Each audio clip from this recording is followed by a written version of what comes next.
How on earth did the fridge just open like that? Get it together, girl. You probably just left it open by accident.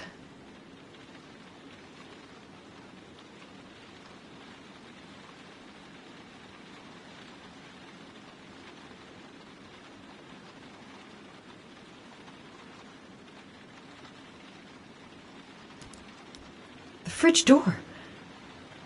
I'm sure I closed it. Come on, it couldn't have just opened on its own. Look, going without sleep is driving me crazy. Get up, close the fridge door, go to bed. Simple.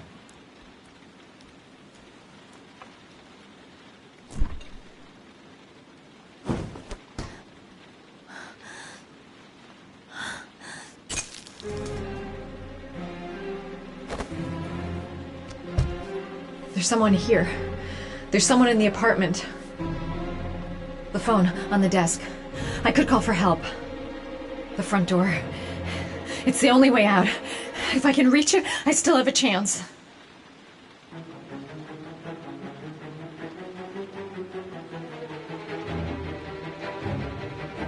My cell. On the desk. I need to call for help.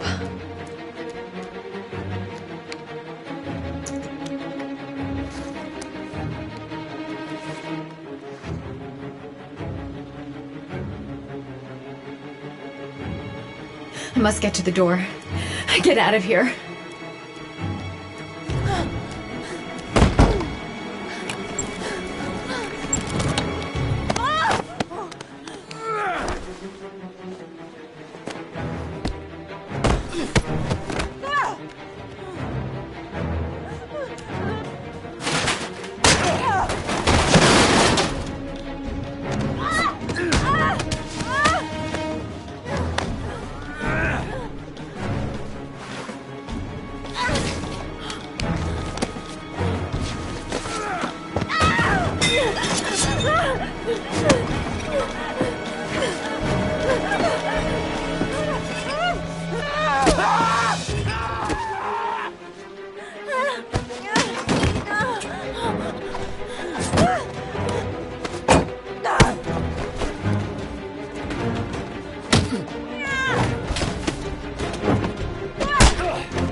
When the parents came home from church, all their children were gone. They searched and called for them, they cried and begged, but it was all to no avail. The children have never been seen again.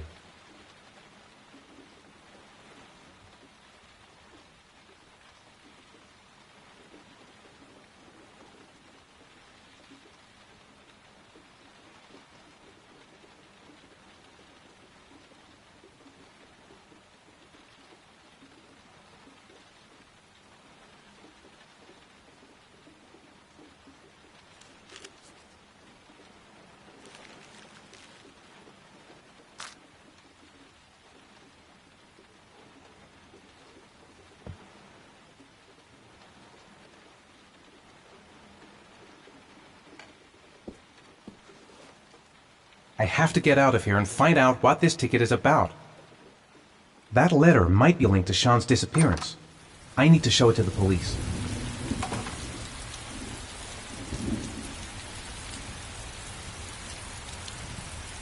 What does it mean?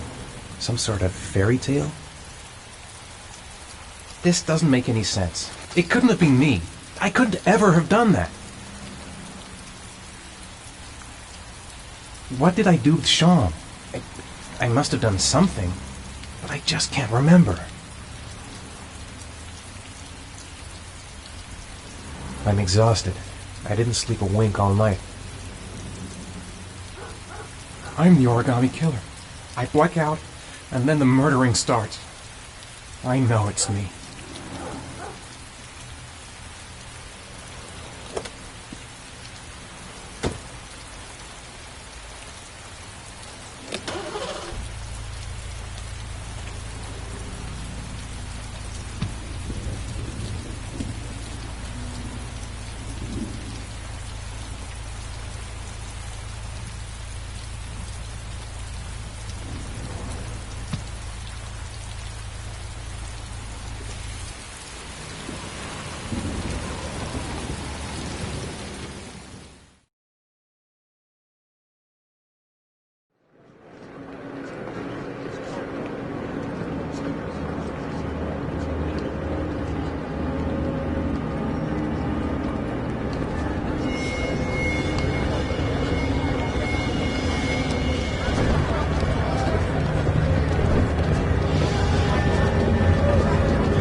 Gonna have to make it through the crowd. I can't take crowds. Just can't handle it.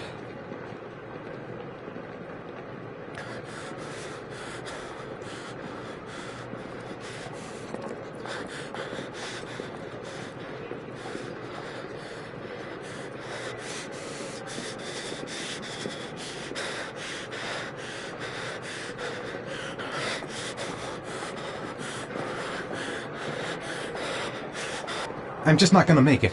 I'm tightening up. I can't go on. No time to waste. I need to find out what's in that locker. Maybe I could come back later, when there's less of a crowd. I can't make it.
Jason!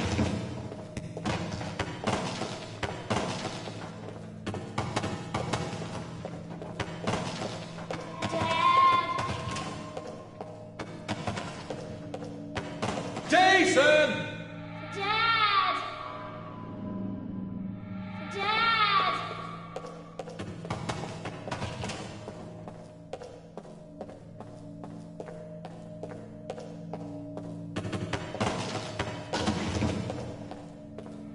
Dad!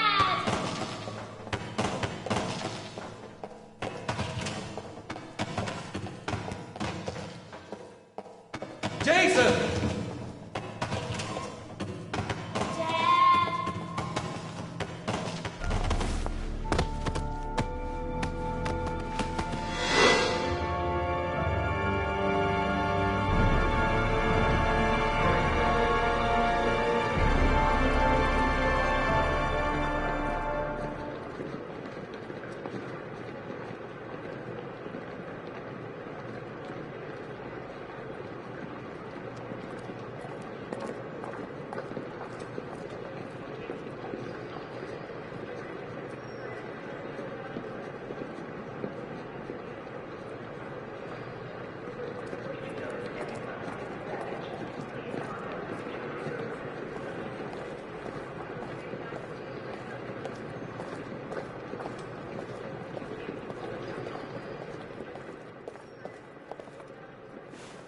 Line 18, box number 3.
A shoebox.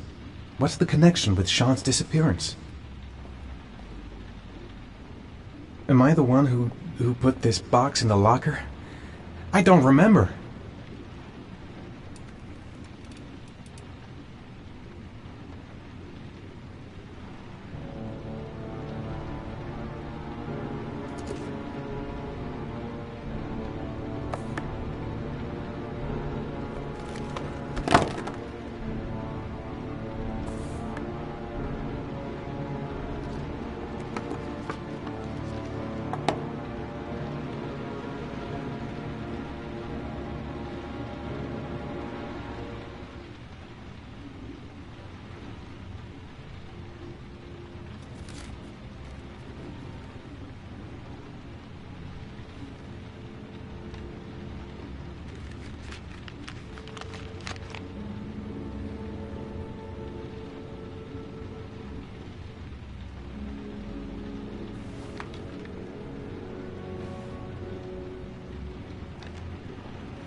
Sean. Where are you? I'm so cold. Dad! Dad!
The killer is white, aged between 30 and 45. He doesn't act on impulse, but plans his crimes in a very meticulous fashion. He doesn't have anything personal against the victims. That's why he covers their faces with mud, to make them anonymous. Why does he kill them if he doesn't have anything against them? For him, they're more of an image, a symbol. That's probably why he gives them an origami figure and an orchid as gifts, to apologize for what he's done to them. Very interesting. And where does all that get us?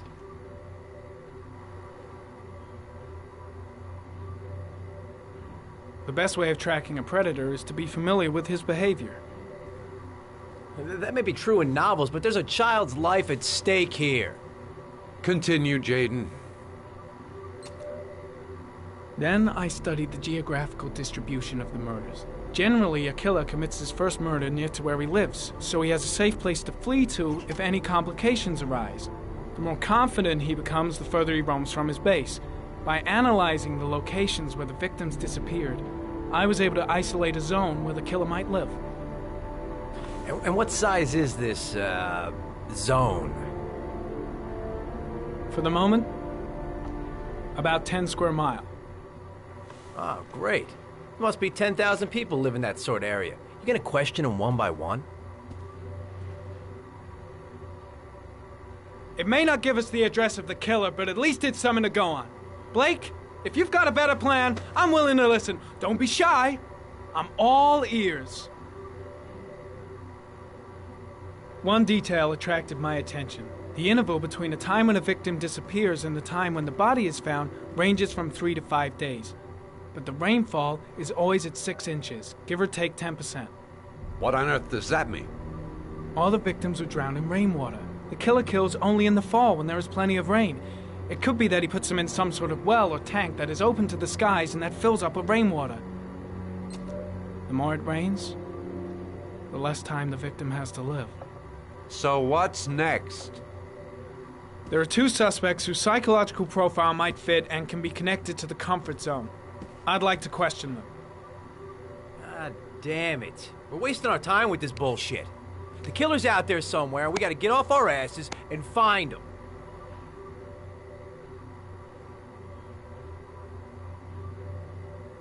The killer is no ordinary murderer. He is intelligent, organized, and methodical. You won't find him by patrolling the streets. Tell me, Agent Jaden, did you get your vast experience on the job, or did you just fucking read about it in some school book?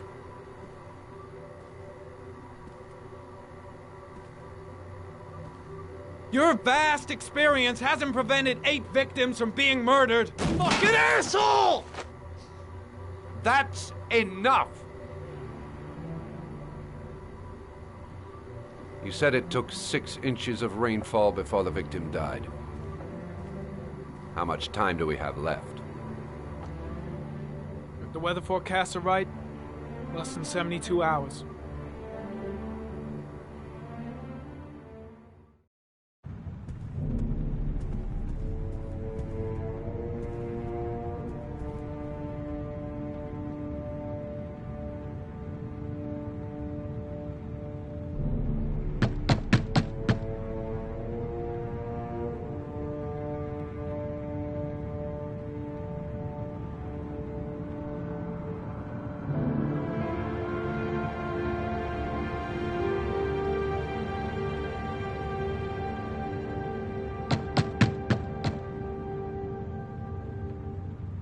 No answer. We waste our time coming here. Maybe we should have a little look inside anyway. There's nobody home.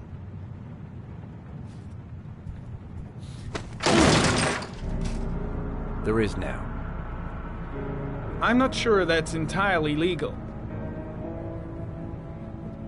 Call the cops.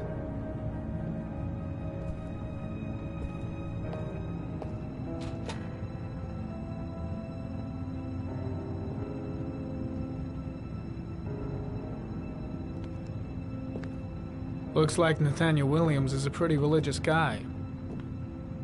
He's a God-fearing idiot, waiting for the end of the world. We questioned him a few months back because he was causing a disturbance in the park. He was ranting and raving. Said he heard voices. Had this idea in his sick little head that I was the Antichrist, and I'd come to Earth to persecute him. Real twisted.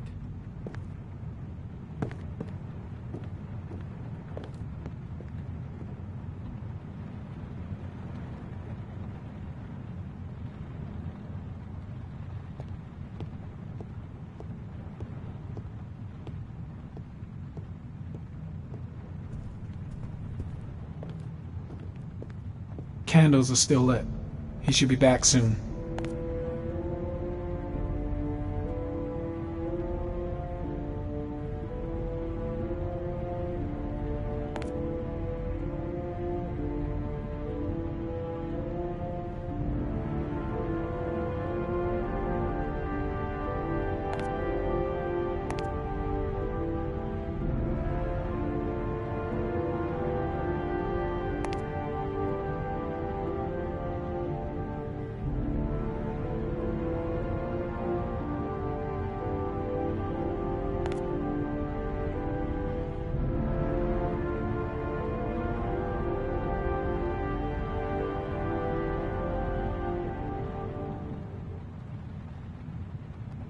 The guys taking a break from reality holed up here in this crazy apartment.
All the signs of a mystical obsessive neurosis compounded by a persecution complex.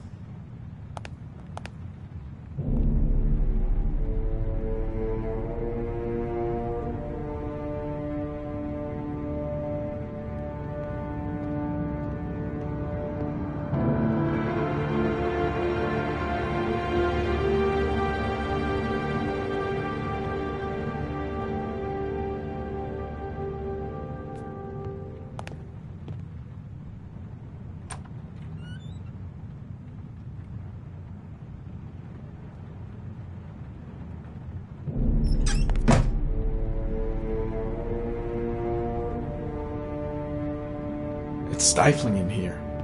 Those windows haven't been opened in years.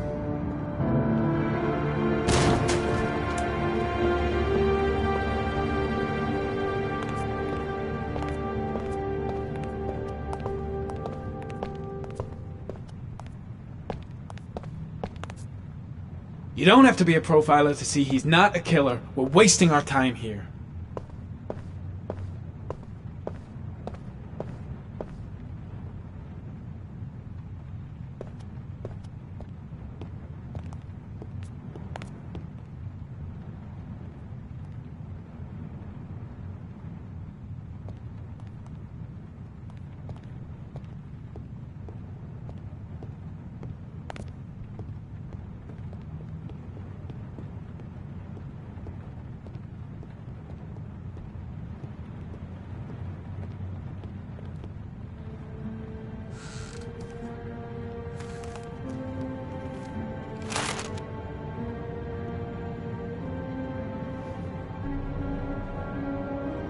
Good timing, Nathaniel.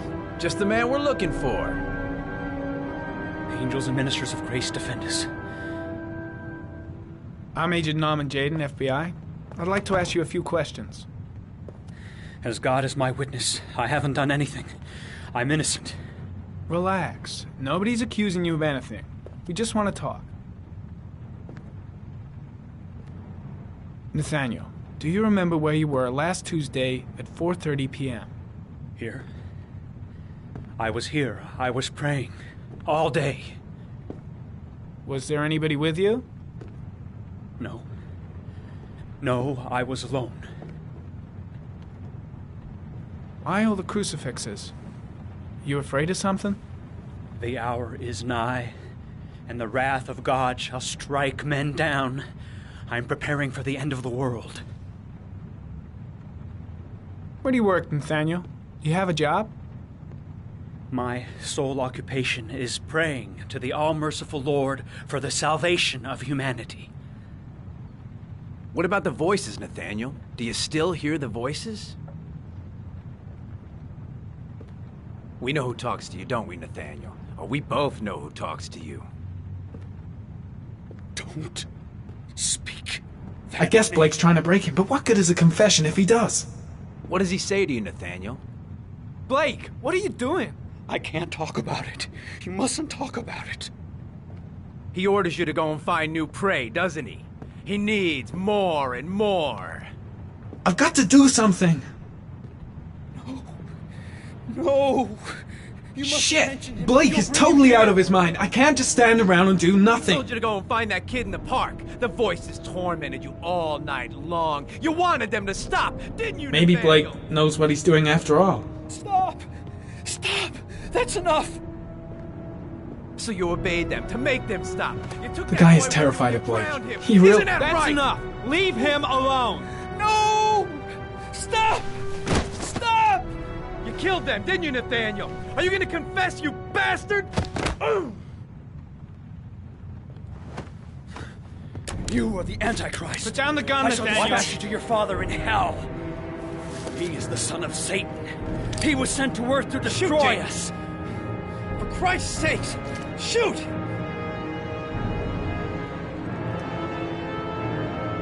You're not gonna kill the Antichrist with a revolver, Nathaniel. He's much too powerful for that. Antichrist, my ass! Get that gun out of my face!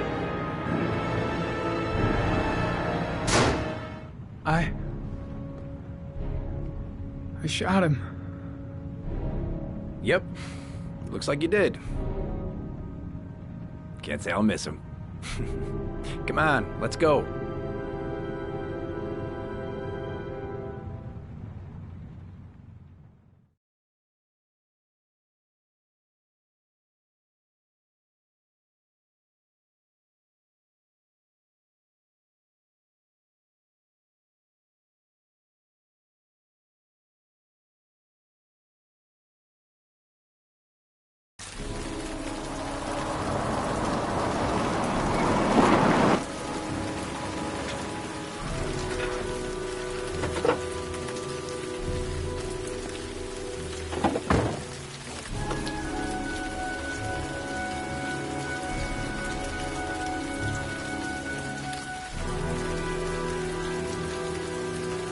Susan Bowles, mother of the Origami Killer's alleged victim. Maybe she knows something about the circumstances surrounding her son's death.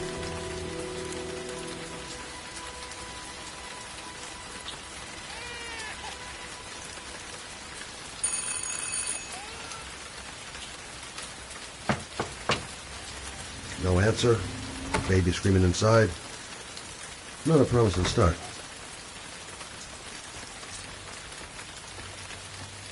Baby screaming and no answers? Don't like the look of this.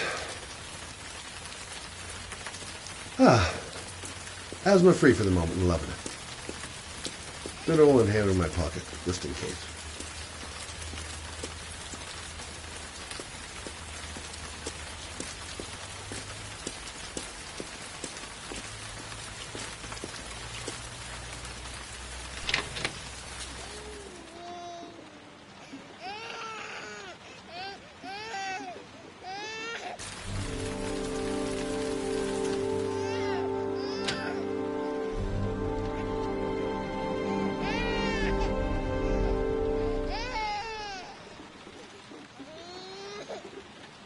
Anybody home?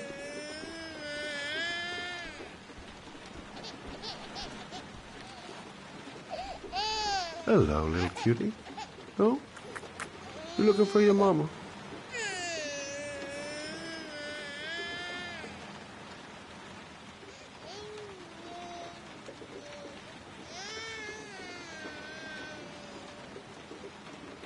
Mrs. Bowles.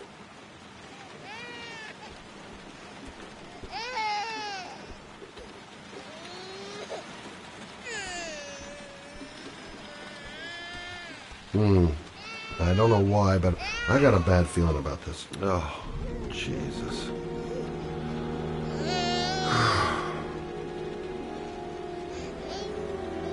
Wait a minute.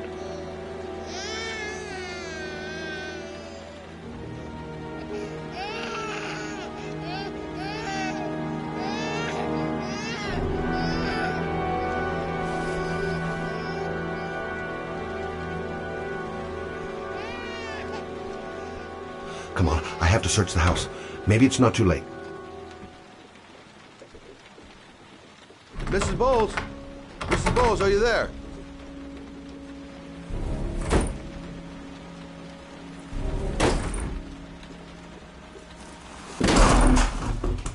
Oh, shit.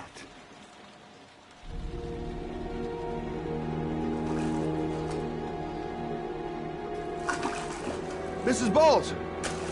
Mrs. Bowles, can you hear me? Wake up!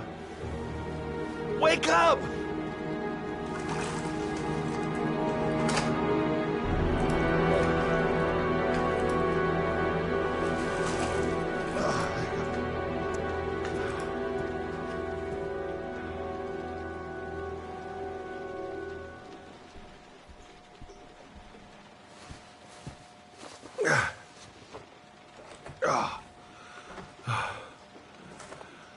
I'm gonna call an ambulance. No, I don't want to go to the hospital. Please. Okay. You got something around here I can dress this wound with? Yeah, I think so. Okay, don't move. I'll be right back.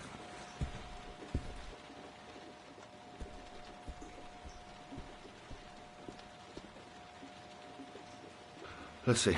I need this, and this, and this.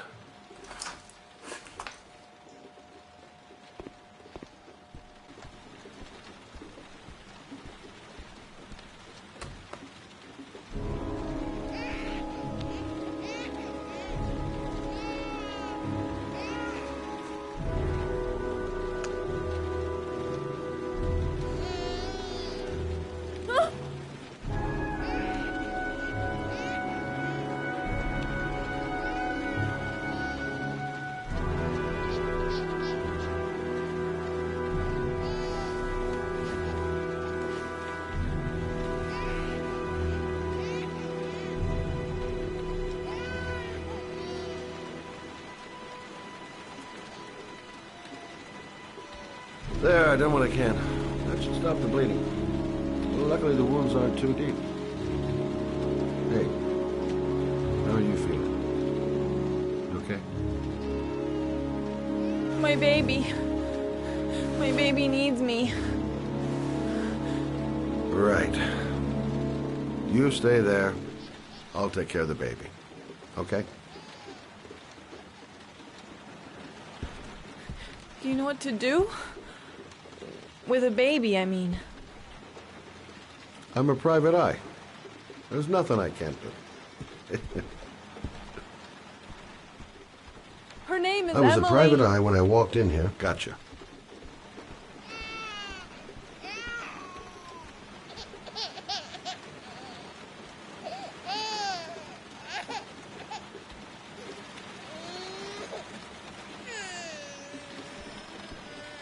Mommy will live for now. Let's see how Junior's doing.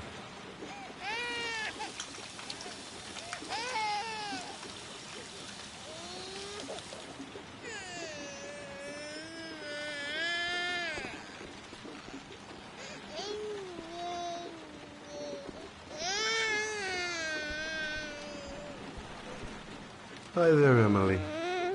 So, what seems to be the problem, huh? Oh! Going by the smell, I got a pretty good idea.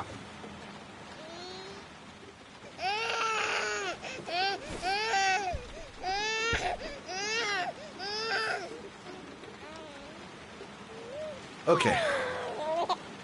How do you do this again?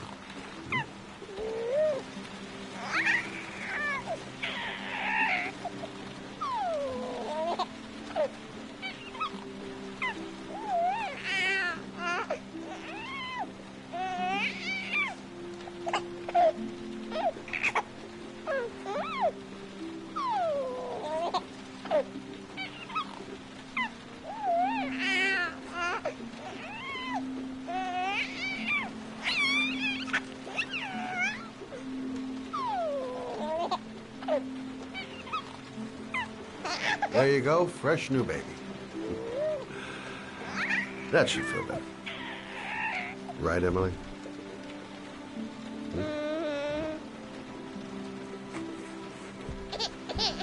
Hey, what's the matter? I thought we solved the problem.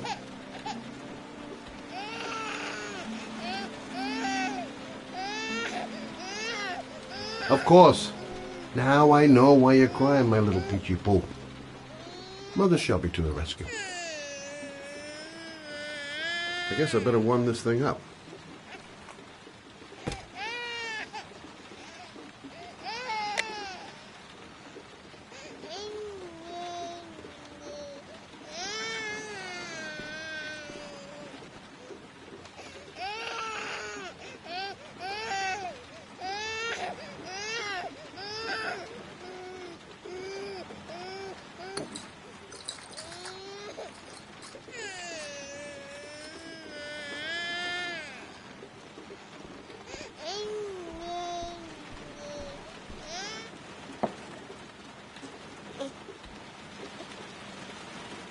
Oh, Emily, are you hungry? Huh? You hold on. I'll just tilt this bottle a little bit so you don't choke. Okay.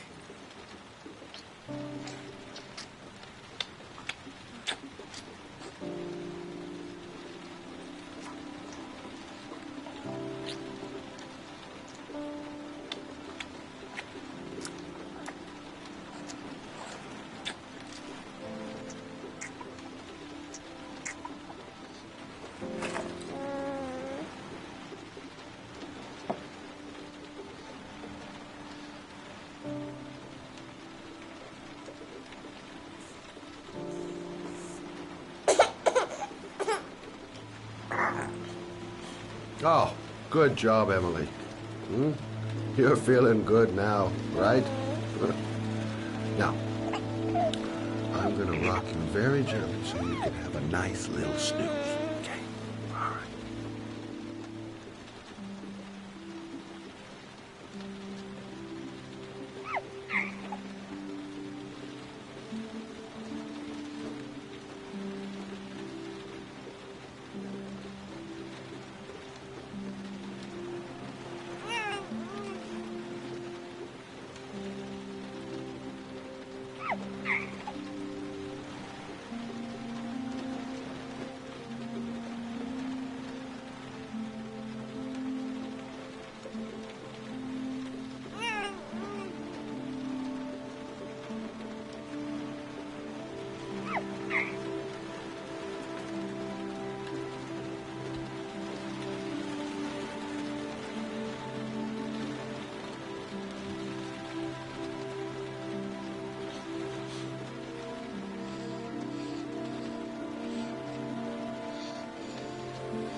Right. That's about the limit of my maternal powers. Poor kid. Life ain't gonna be easy for her.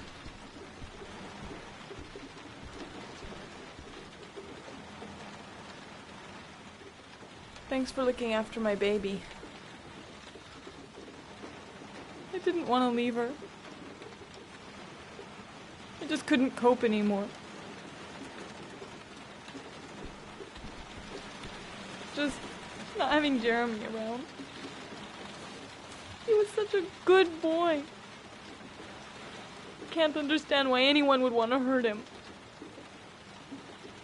Do you take care of this baby on your own? Doesn't Jeremy's father live with you anymore? He disappeared. The day after Jeremy. I don't know what happened to him. Maybe he couldn't take it. Ever since I've had to look after Emily all on my own, and I couldn't do it anymore. I understand. Did your husband say anything before he disappeared? Did he leave a note or something? No. He left the house without a word, and there was just a cell phone. A cell phone? Yeah, I found a cell phone in his dresser. I'm sure it wasn't his. I'd never seen it before. I tried to turn it on, but it didn't work. Do you still have it? Yeah, it's in a drawer in the living room. You can have it if you'd like. I'm sure it's of more use to you than to me. Do you have any family or anybody to help you? Yeah. My mother. I didn't want to ask her for anything. We don't really get along.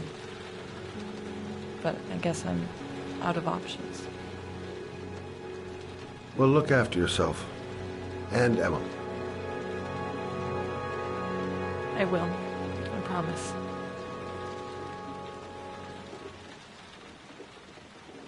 In a drawer in the living room.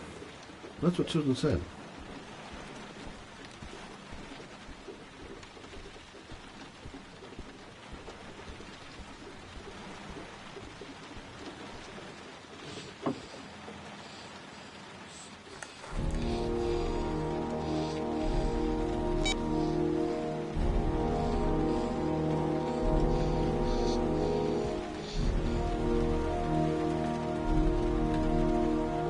Good luck, Emily. You take care of your mom.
Excuse me?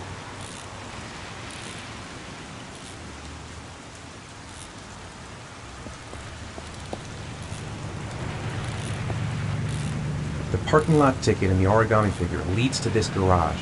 What am I going to find here? Can't stop thinking about that well. Sean seemed exhausted.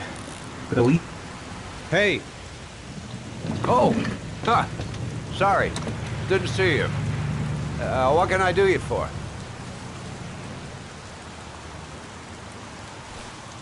I'd like to get my car.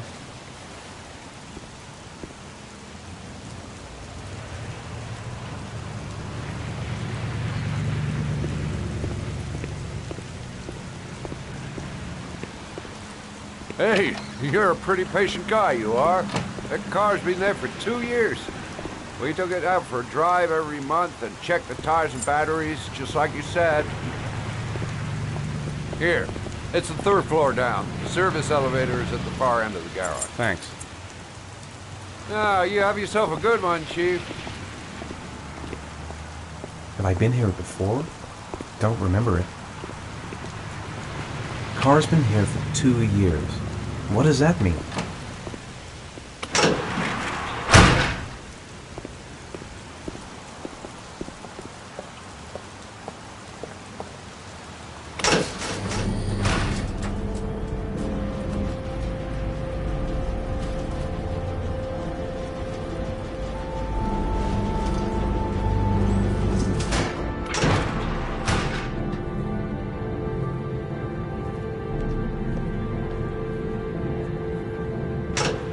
Dozens of cars. But which one am I looking for?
Your destination is 4 miles from here.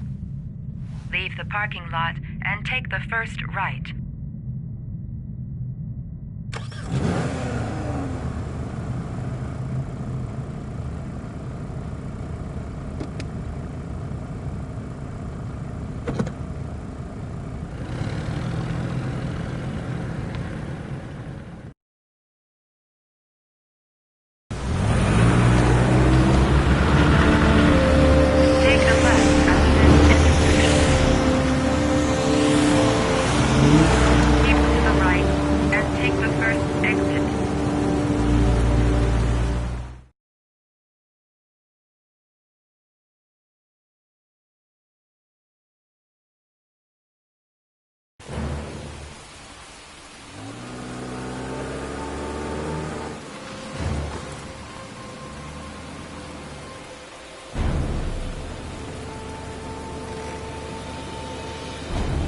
Have reached your destination.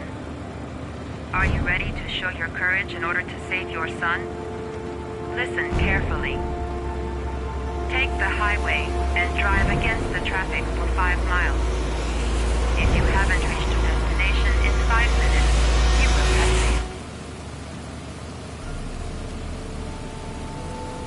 I can do it. I'd do anything to save my son.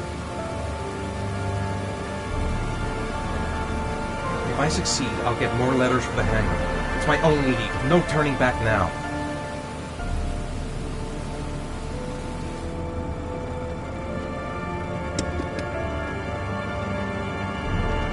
I've got to do it.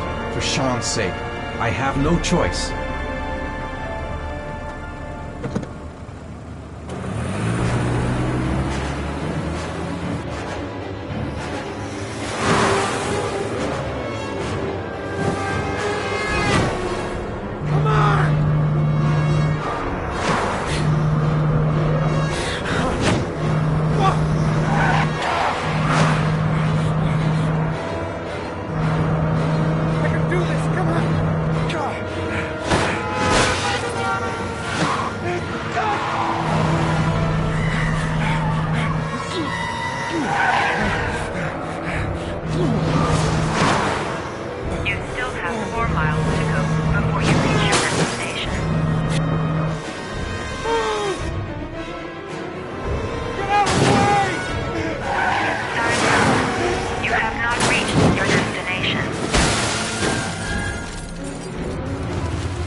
atmosphere here is one of concern, as there is still no news of 10-year-old Sean Myers, who disappeared yesterday. A recent report indicates that the police are now treating this as another kidnapping by the Origami Killer. If this information is confirmed, Hello there, sweetheart. What can I do for you?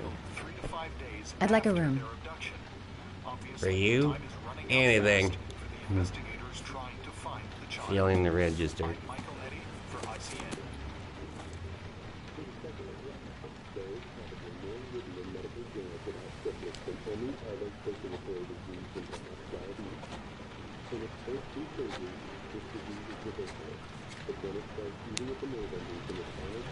Madison, page 27, single. How long will you be staying with us, Ms. Page? I don't know yet. Room 201. Last floor, stairs on the right, in the courtyard.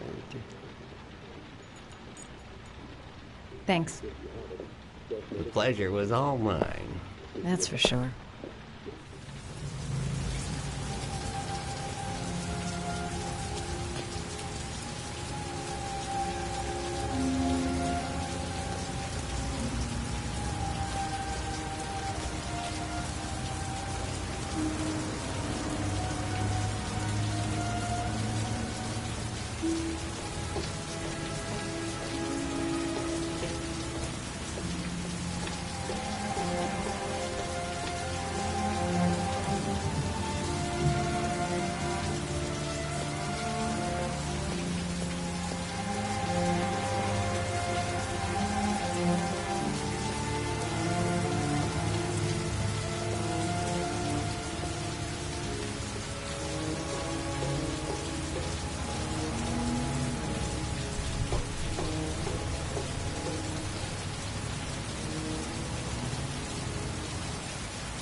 Sir? Are you all right?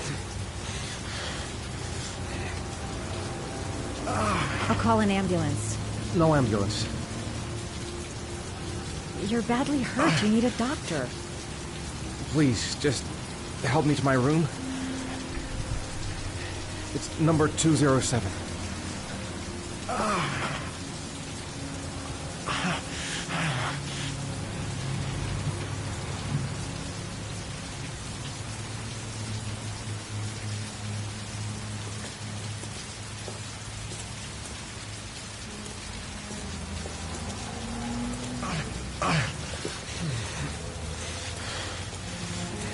Have you got the key?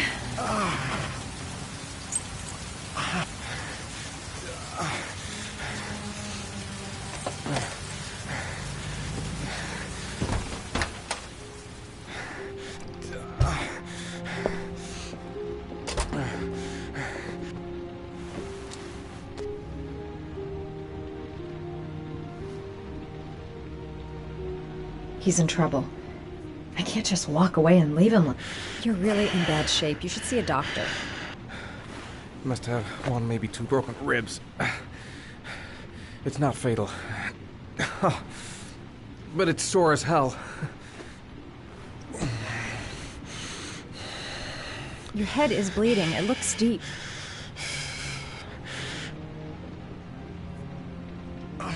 I'll help him first and ask questions later.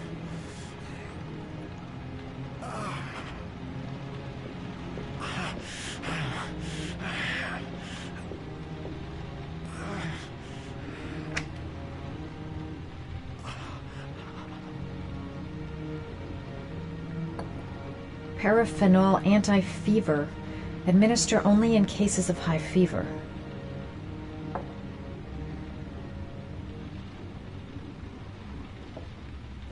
Necophren 100 antibiotics. Administer to combat infection.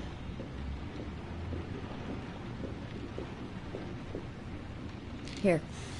Take this. It should do you some good. What is it? It's an antibiotic. An antibiotic? I'm no doctor, but I don't think there's any risk of infection with a broken rib. Okay, I'll see if I can find anything else.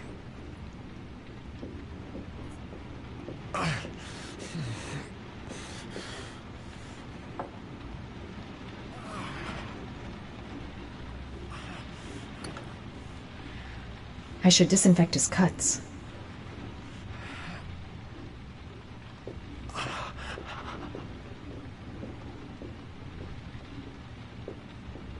I'm gonna disinfect your wound. This might hurt a little.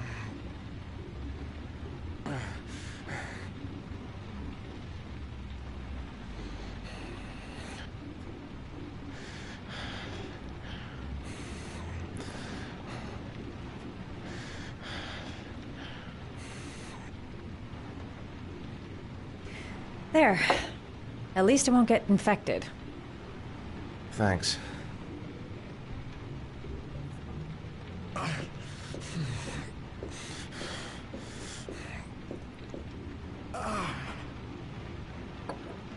Paraphenol anti-fever. Administer only in cases of high fever.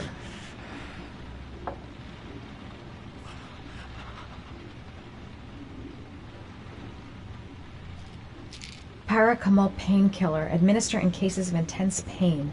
Do not take more than 1 pill every 24 hours. Here. Take this. It should do you some good. It's a painkiller. It'll help reduce the pain. It says on the box to take 1 every 24 hours. I don't think it's a good idea to exceed the dose. I can't afford to wait. I wouldn't move around for a few days if I were you. I'm gonna take a shower.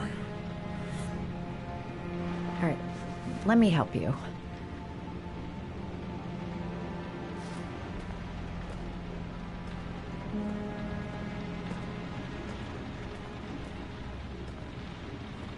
I'll wait here until you come out. Let me know if you need anything.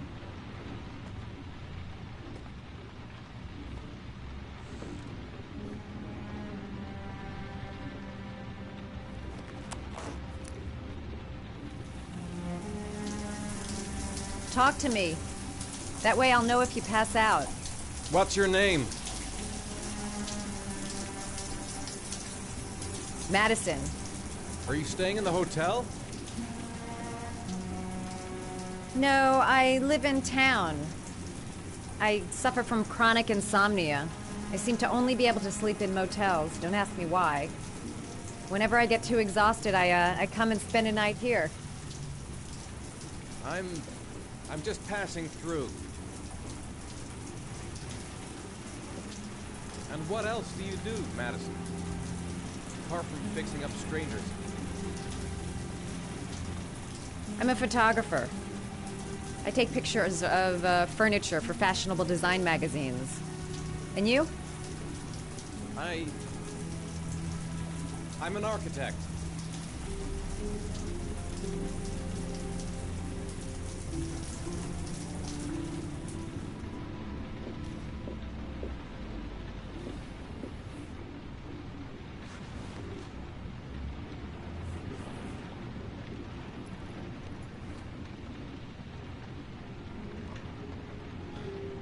Thanks for staying. I feel a lot better now. Okay. I better get going then.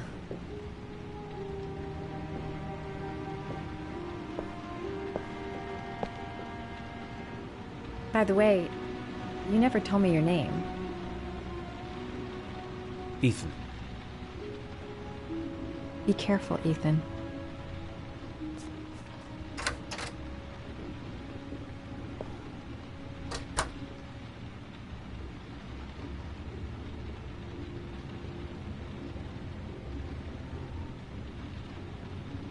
I'm still in pain, but I gotta keep going.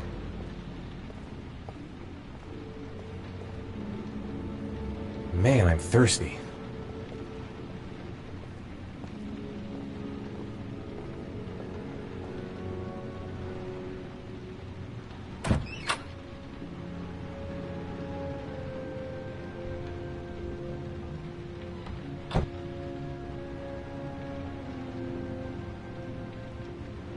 I don't know why she helped me.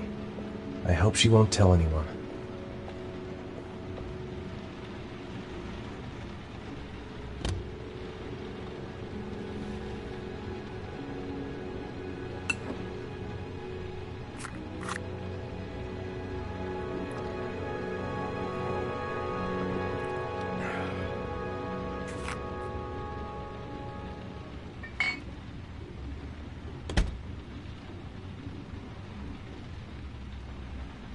The box. I have to open another origami figure.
Was that the first time?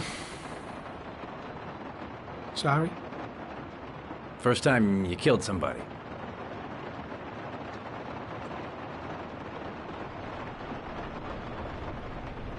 It always does something to you the first time.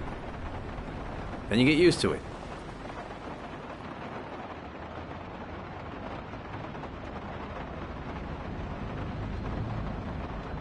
I'm not sure I want to get used to it.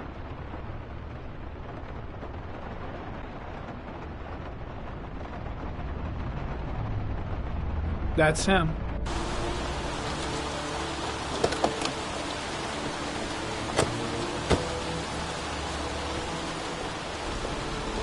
Miroslav Korda? Yeah? Lieutenant Carter Blake, I'd like to ask you some questions.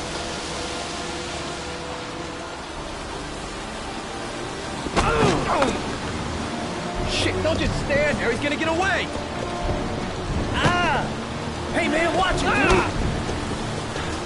Hey, what's the matter with you?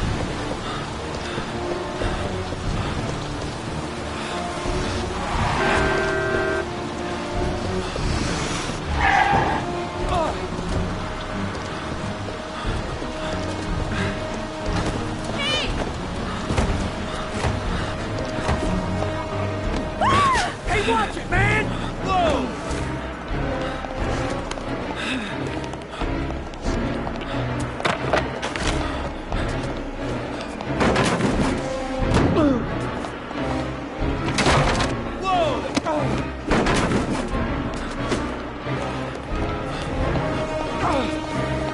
Hey, man, watch it!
Where the fuck is Blake?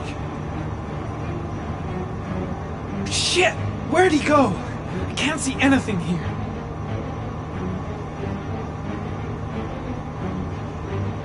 No way he's escaping. I'm gonna get that bastard. Come on. Show your ugly bastard face. Damn place is freezing. My hands are numb.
This time it looks like we got our Origami Killer.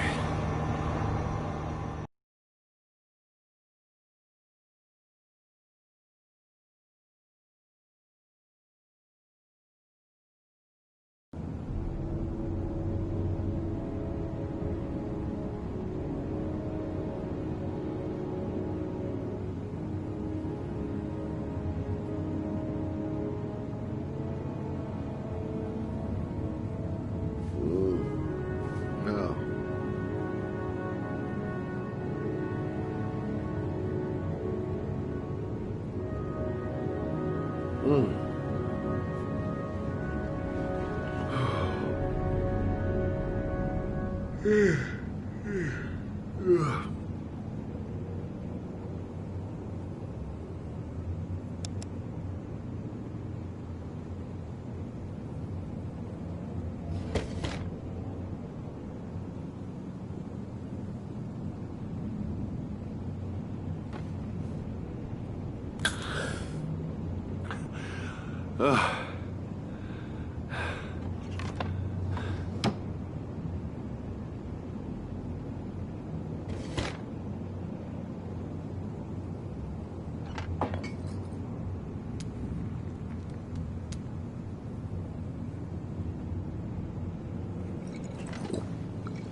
I've seen the parents of all the victims.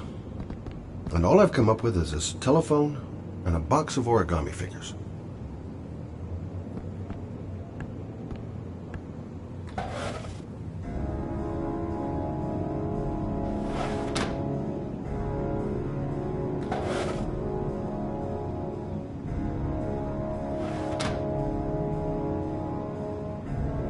I needed the rest.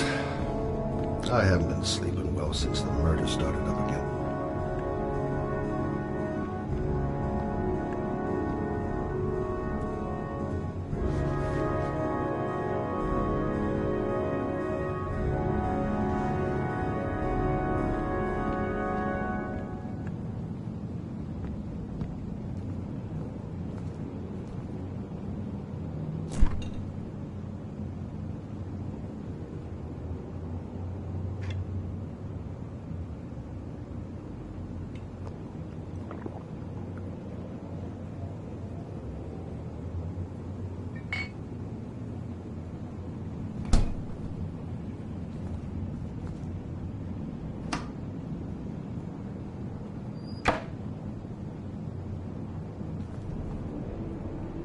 Can't breathe with this goddamn humidity.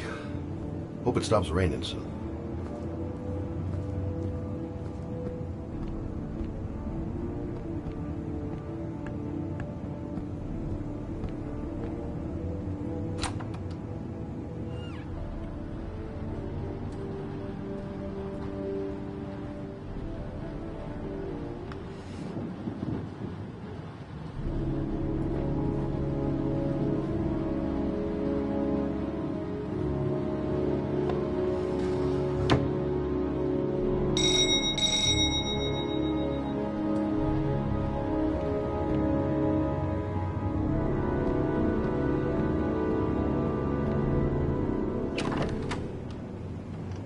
You said I could contact you if I remembered anything.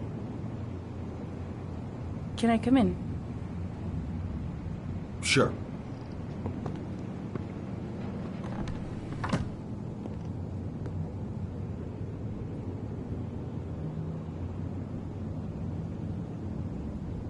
Let me take your coat.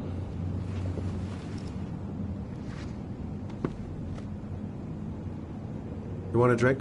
Yes, glass of water, please. Take a seat, I'll get it.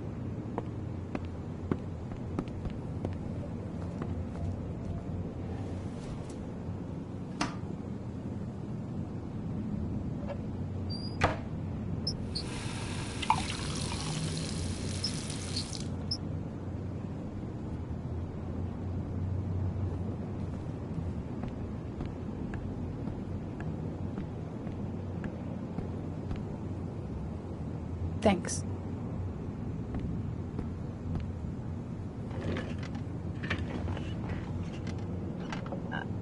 I just remembered something. Maybe it's not important, but a letter arrived in the mail the morning Johnny disappeared. A letter? What kind of a letter? It was addressed to Johnny's father. I don't know what was inside it, but he read it and then he left. That's the last time I saw him.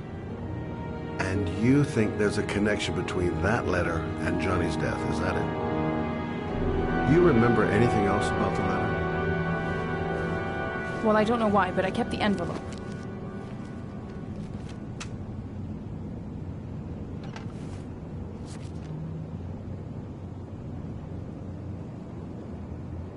It was mailed in the Carnaby district, the day before Johnny disappeared. No sender.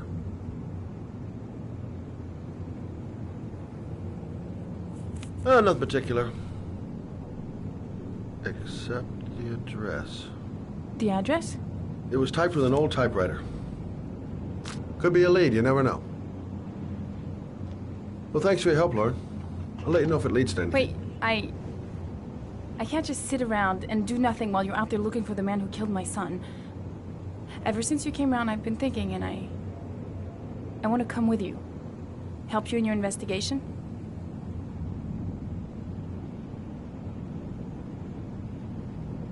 There's nothing you can do to help, Lauren. It's not a good idea. Believe me. If you won't let me help you, I'm keeping the envelope. It's all or nothing.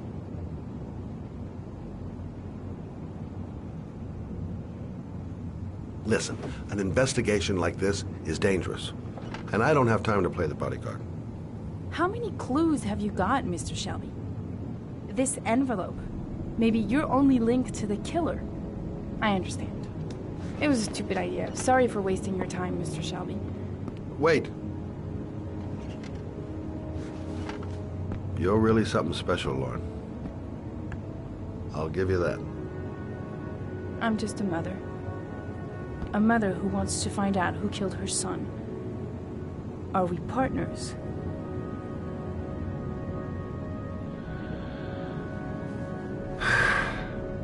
We're partners.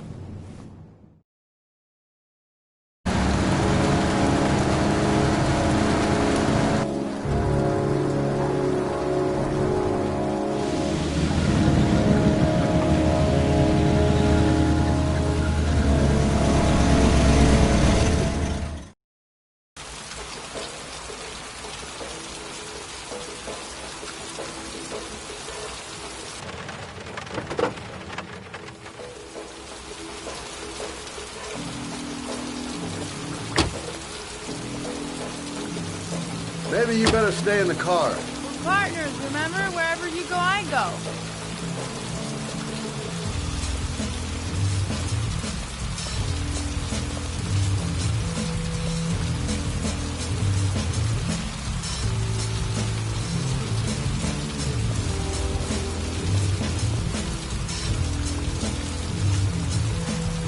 What are we doing here? We come to see Gordy Kramer. Kramer? The bigwig tycoon from Kramer Construction? No, his son. You think maybe he's the Origami Killer? For now, I just have a few questions that need answers.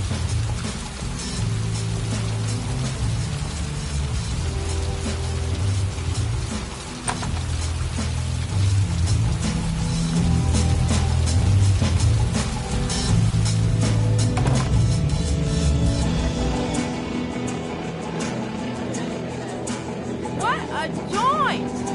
Kramer must be loaded. What'd you think he paid for all this shiny crap? We'll discuss Kramer's decor another time. Are we gonna be here long? This place gives me the creeps. I'm gonna go find Gordy Kramer. You stay here till I come back. Okay? Okay. Just let me know if you need me.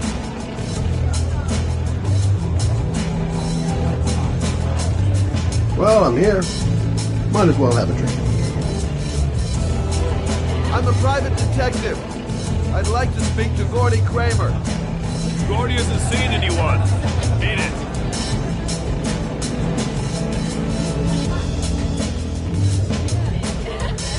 Look, here's Mr. Franklin. He says I should go up. You talk so crazy if I shove that wallet down your throat? Beat it! I ain't for sale. If I want to see Gordy Kramer, I'm gonna have to go about it some other way.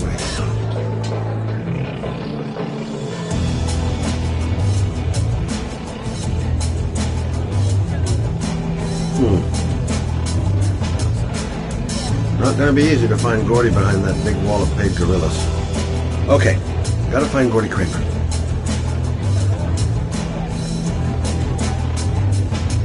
I haven't seen Lauren for a while. Better see what she's up to.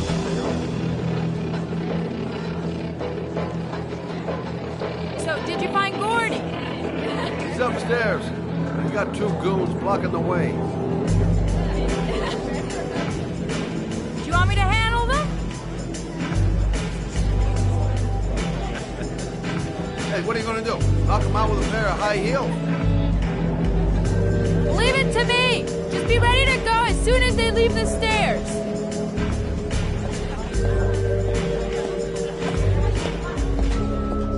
Wait, Lauren.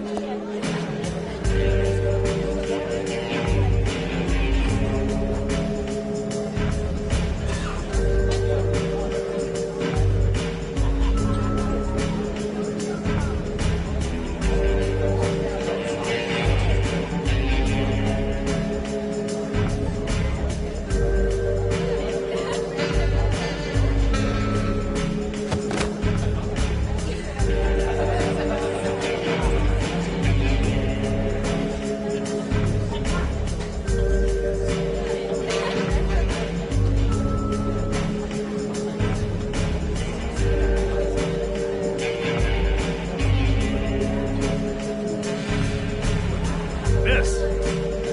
Miss, are you alright? Hey, wake up! Shit! Another one's gonna OD on the dance floor.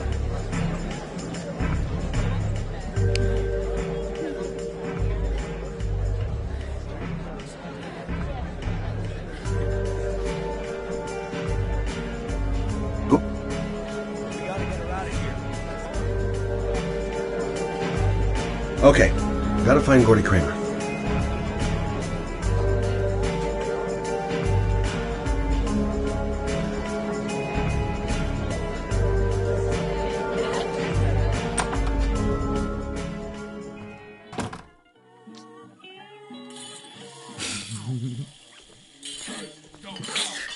Mr. Kramer? Shh! This is the best part.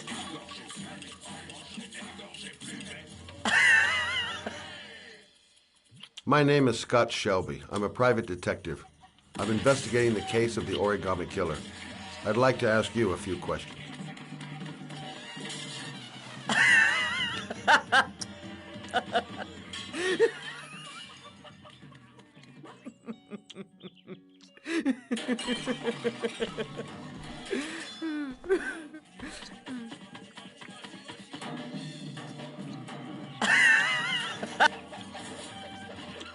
I'd like to know exactly what happened to little Joseph Brown. Beat it! You hear me? Get the hell out of here!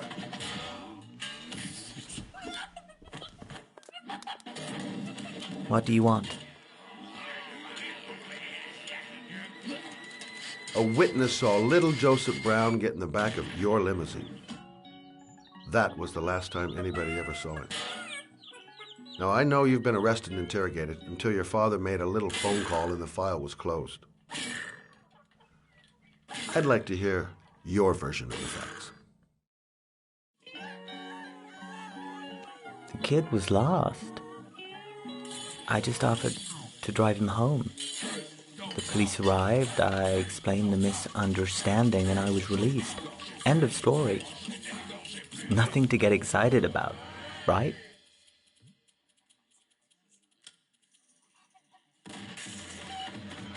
I don't know why, but your story just doesn't check out. You're giving me the crap now. Tell me something I can't believe.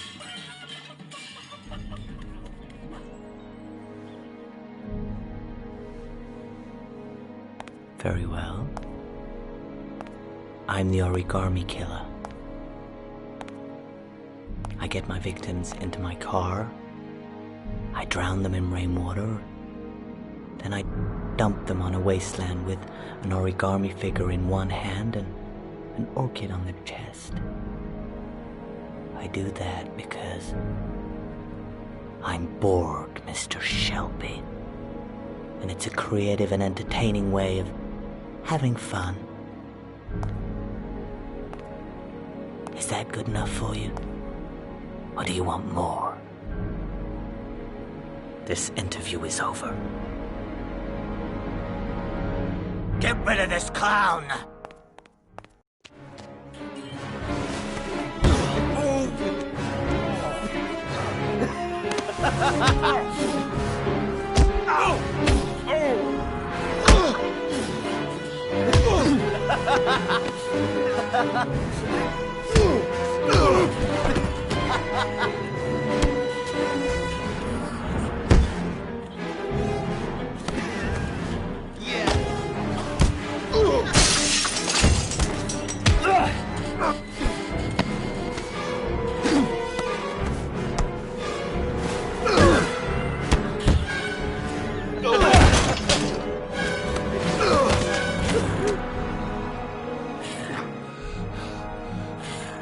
It's a dangerous game you're playing, Kramer.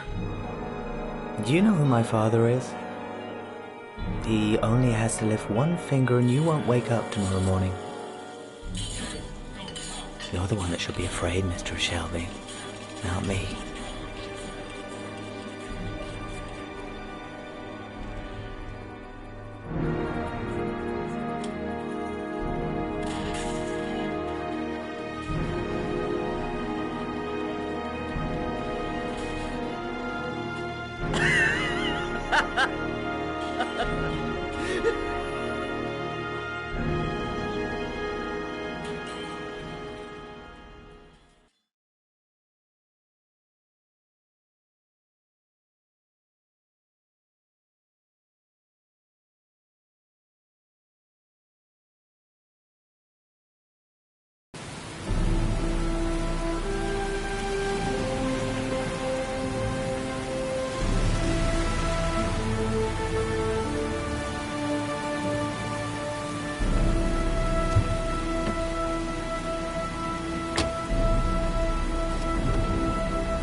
Now where am I supposed to go? There must be a clue or something.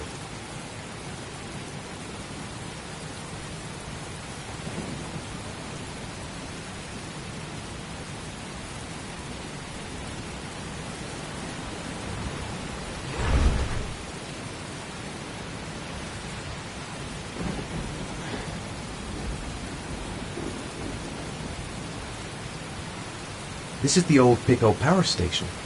I thought it was abandoned. The origami figure was in the form of a butterfly. So, am I looking for a butterfly?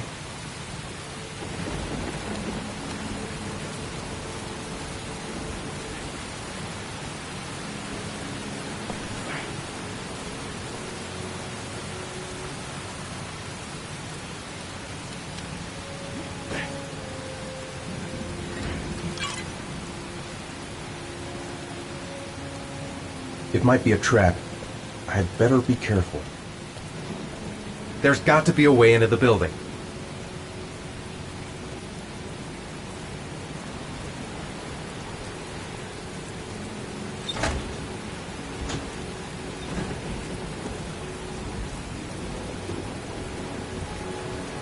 Might be able to find an entrance if I go around the building.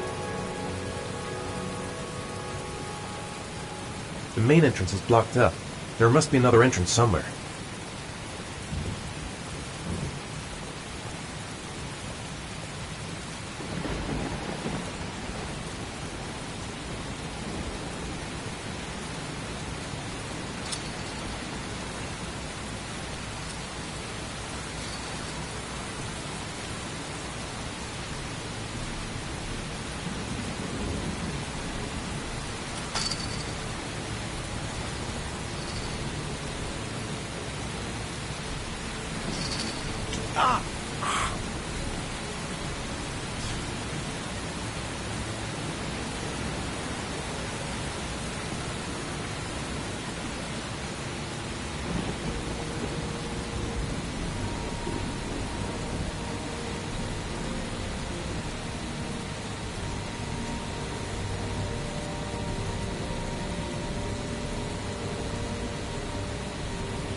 Glass. Broken glass. Sharp as a razor. Impossible to go back. I'm gonna have to crawl through it, slowly, so I don't tear up my arms.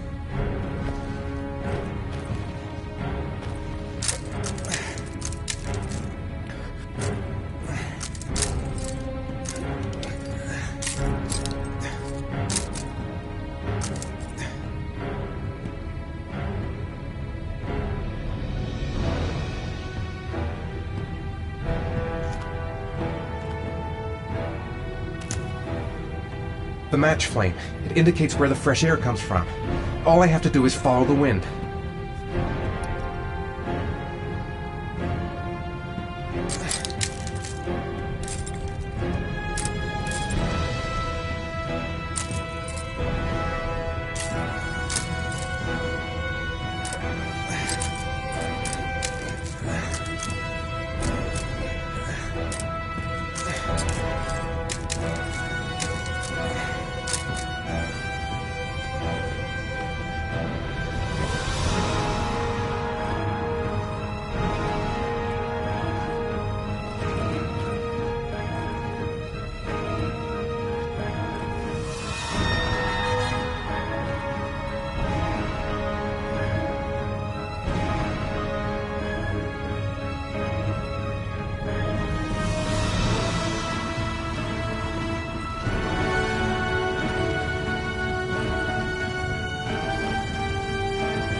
guess I don't really have any choice.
It's over for me.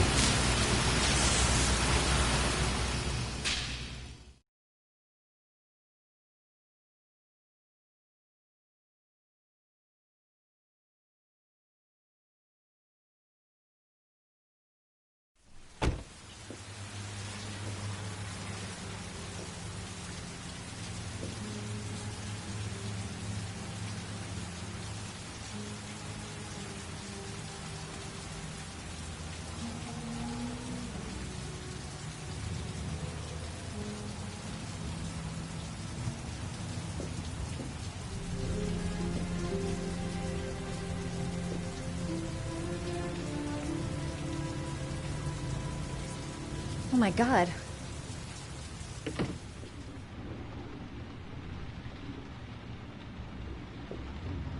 Calm down, girl. There must be something I can do to help him.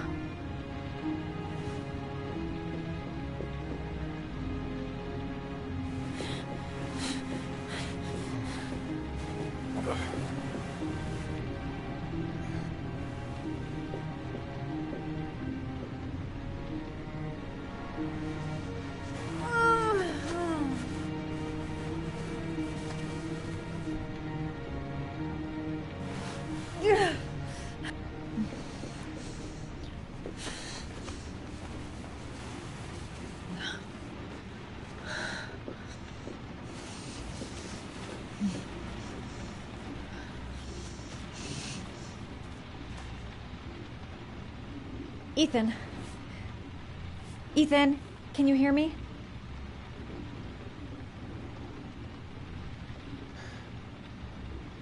Oh my God.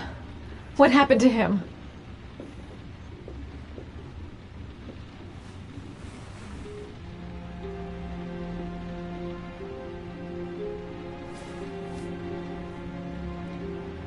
You've got a hell of a fever.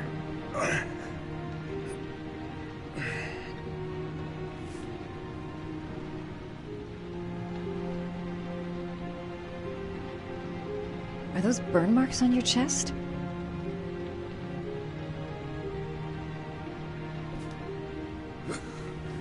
Arms look really bad. I need to disinfect your wounds.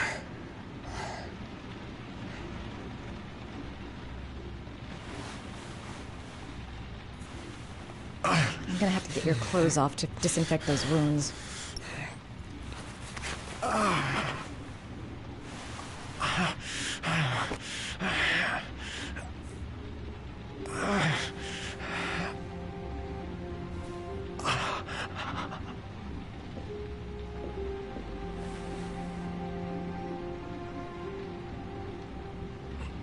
Those are serious burns.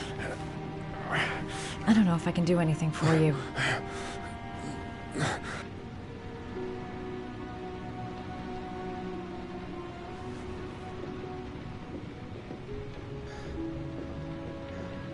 He's burning up. He's running a fever.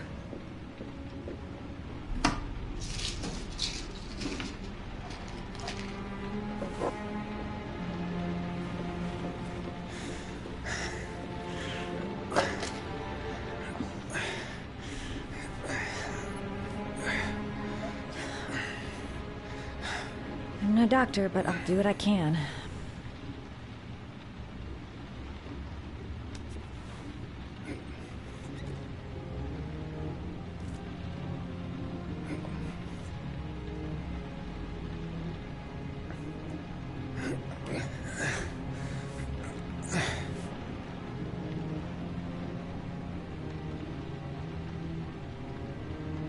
That should ease the pain.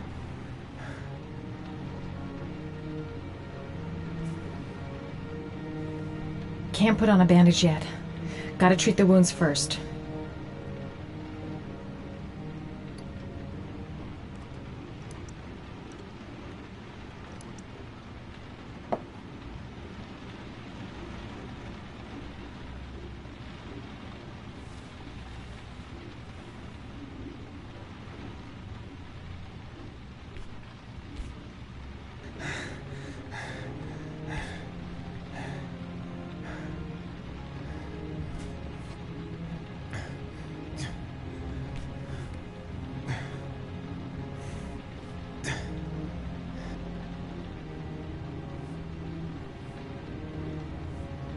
Your wounds are disinfected.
That's all I can do. How do you feel? Ethan? He's unconscious. Now I'll just have to wait. And hope he wakes up.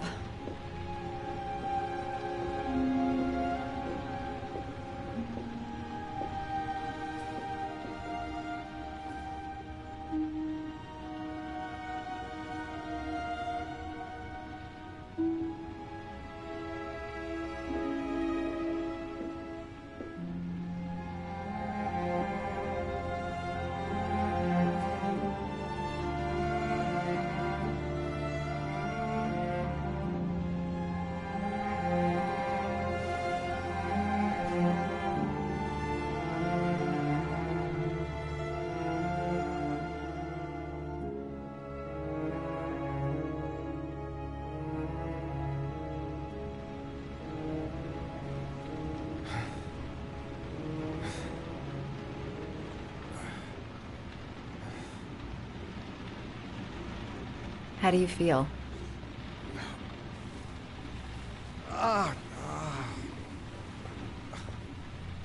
I've been better. Was I out for long? About 3 hours. Why the guardian angel act? You don't even know me.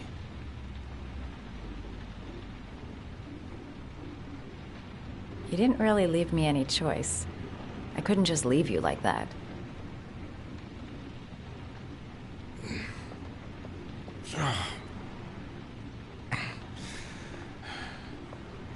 You said you were here because you're an insomniac?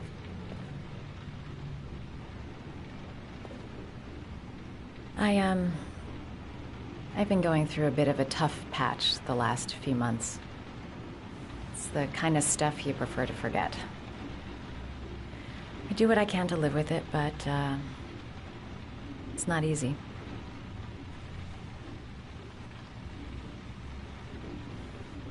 You got some kind of a problem? Bigger than you can possibly imagine.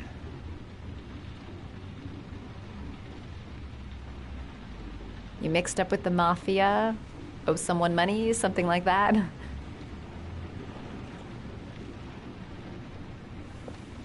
Listen, I'm truly grateful for your help, but for your own sake, I think it's better if you don't ask any questions. Maybe I could help you. No one can help me. You've already done a lot, Madison. Right. I'm gonna go. Take care.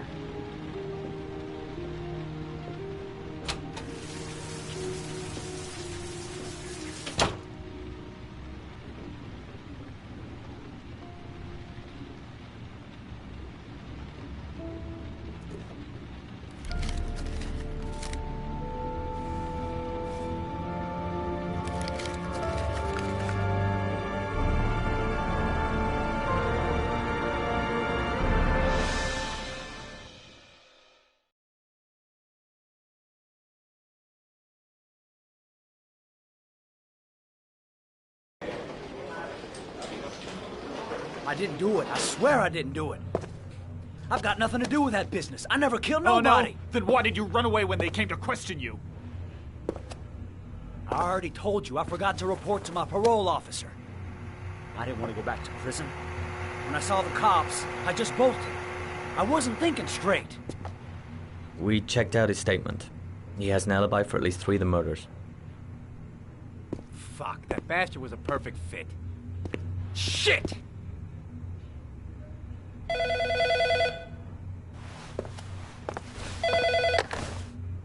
Ash? Okay. Sean Mars's mother is here. She'd like to speak with you.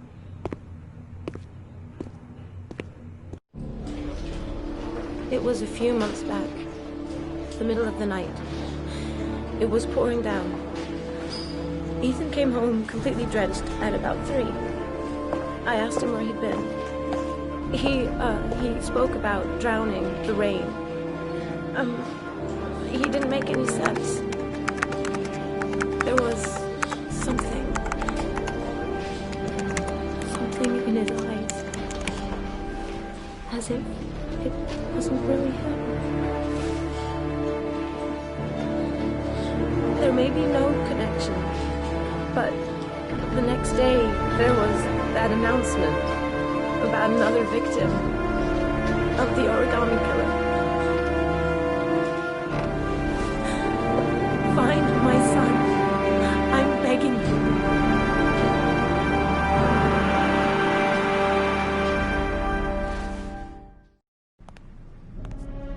I'm Police Lieutenant Carter Blake, and this is Agent Norman Jaden of the FBI. According to our information, Ethan Mars is one of your patients. We'd like to ask you a few questions about him. I'm sorry, that's impossible. I beg your pardon? I'm bound by an oath of secrecy. Under no circumstances may I discuss my patients. My job is to find Sean Mars alive, and I don't give a damn about any bullshit oath. I know you don't want to protect a murderer. If you know anything, you must tell us, Doctor. I'm sorry, I can't help you. And now I must ask you to leave. You need to cooperate. For your own sake.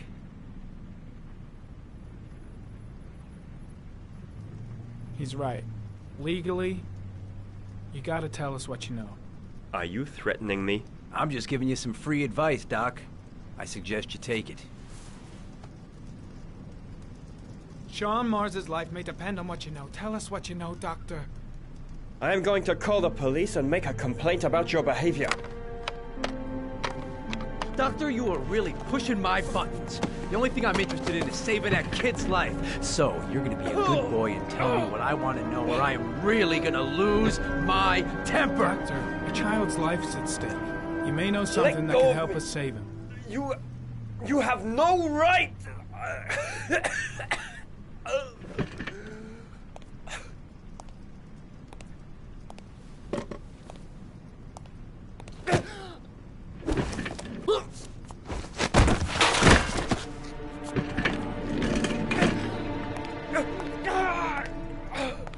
Come on, Doc.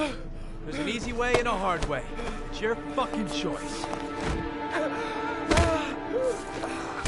You have no right to hit him. I'm saving a kid's life for Christ's sake. If you don't like it, leave.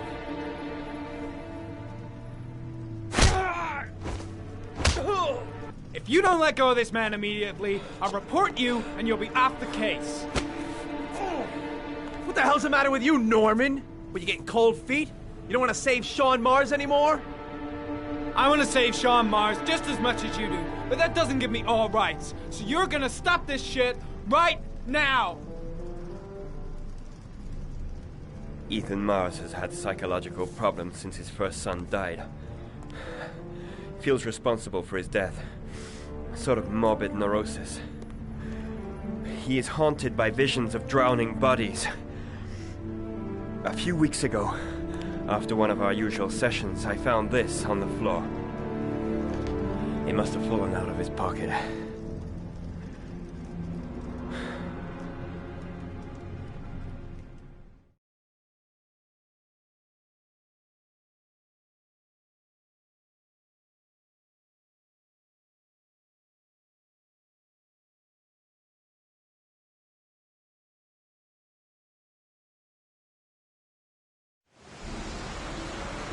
Ash, I want you to assign every available man to finding Ethan Mars. I want a man outside his place day and night.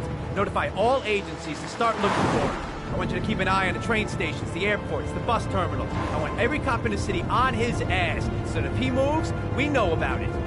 Yes, Ethan Mars is the Origami Killer.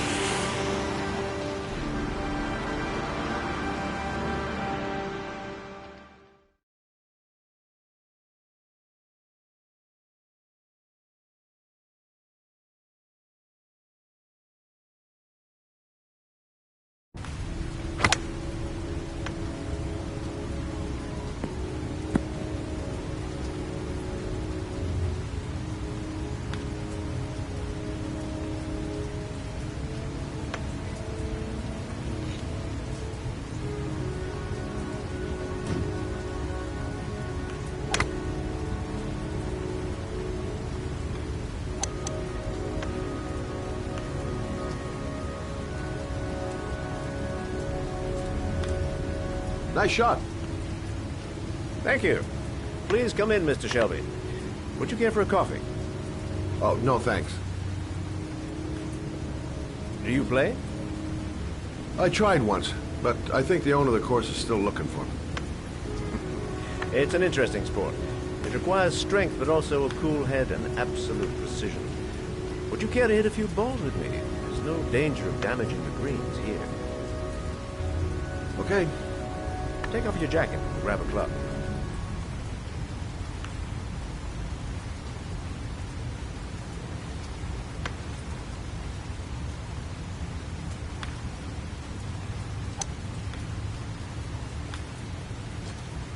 The balls are in that basket.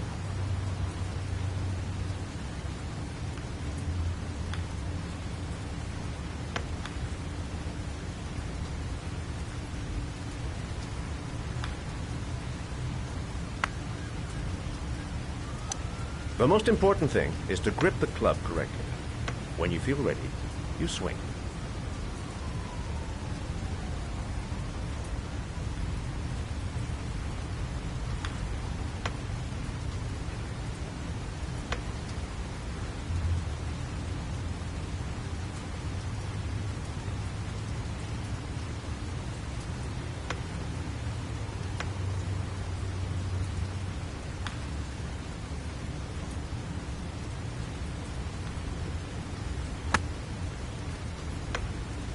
Hell, it's only your first ball. You should try to strike it a little harder next time.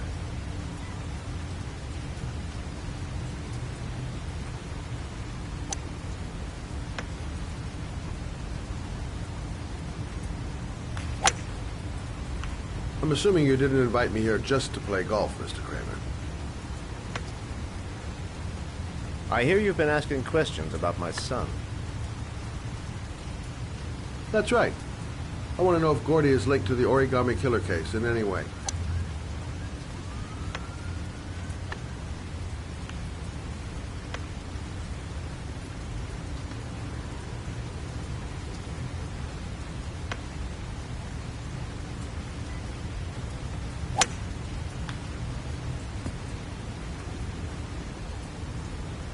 My son had nothing to do with that sordid case.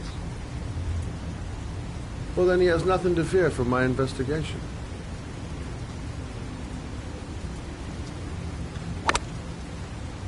You have no business investigating my son. I told you, he had nothing to do with it.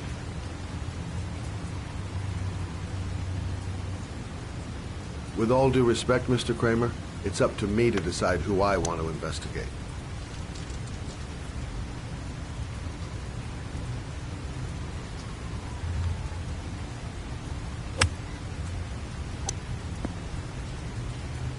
I'm an influential man, Mr. Shelby, and I pay very well for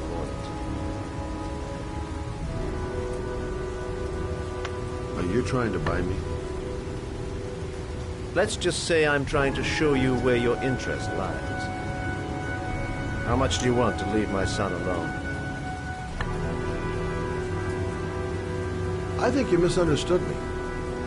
I don't play that game. Don't go near my son, Mr. Shelby. If you do, you'll regret it.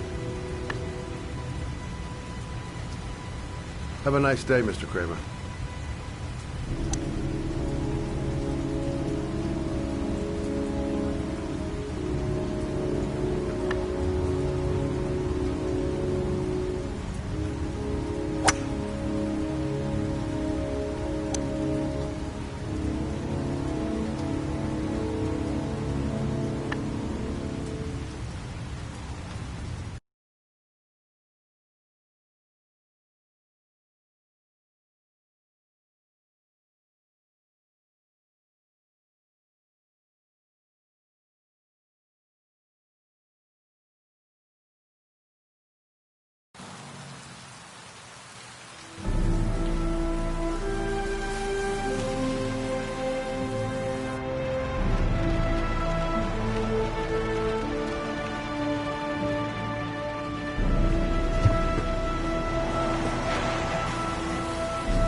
Porcelain lizards? They look new, out of place with the rest of this old beat-up stuff.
Are you prepared to suffer to save your son?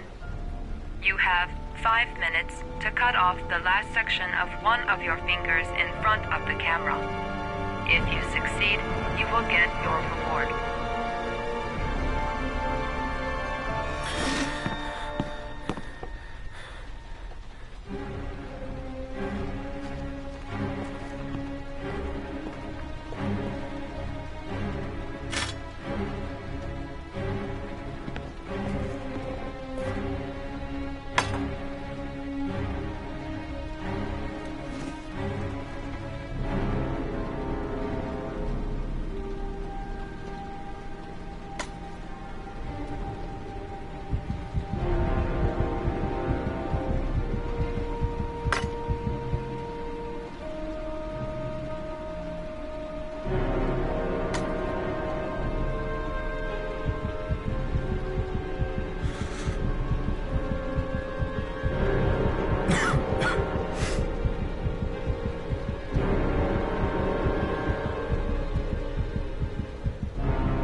have 4 minutes and 30 seconds left.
Under the desk.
That's affirmative, Lieutenant. We're in position. Perfect. Nobody moves until I give the signal. Is that clear? We nail him as soon as he sets foot outside. Right, Lieutenant. Lucky that patrol spotted his car. What's he doing in there? Beats me. You're the profiler, right? I thought you were supposed to be right inside the killer's head. Well, that's just it. What I know of Ethan Mars doesn't match the killer's psychological profile. I know what the jury's gonna choose between your theories and concrete proof.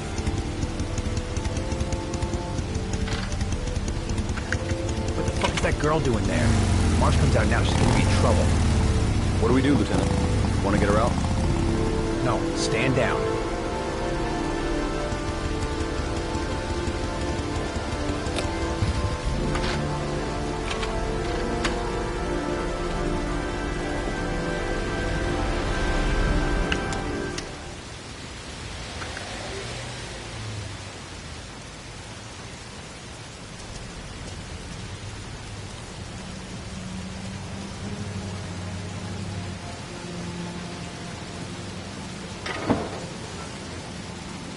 Going inside.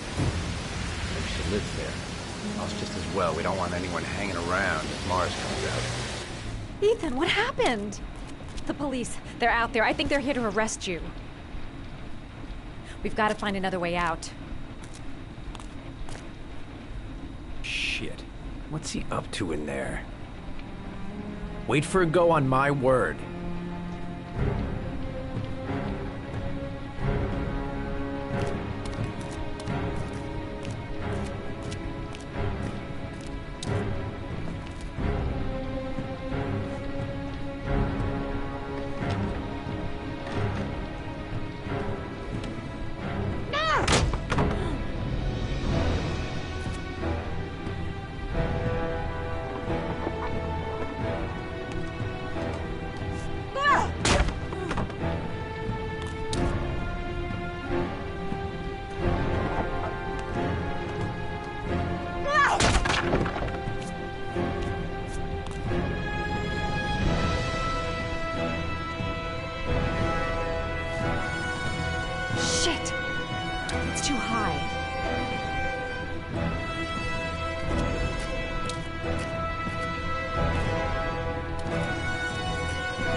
ready on my go.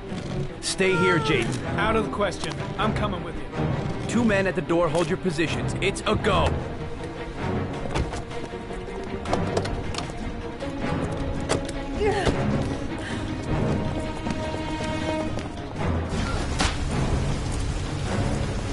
Come on, let's go this way.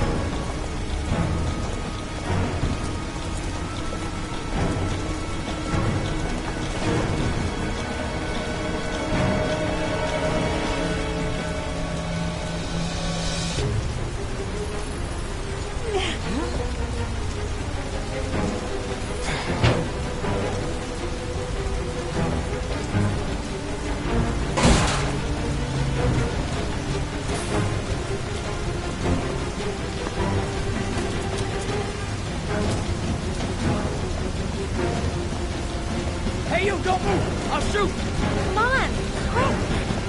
I can't. Hands in the air! Lieutenant, there's a man and a woman exiting the alley. A woman? Shit! It's that girl who went in! Everybody downstairs! They're in the alley! Follow them! The subway.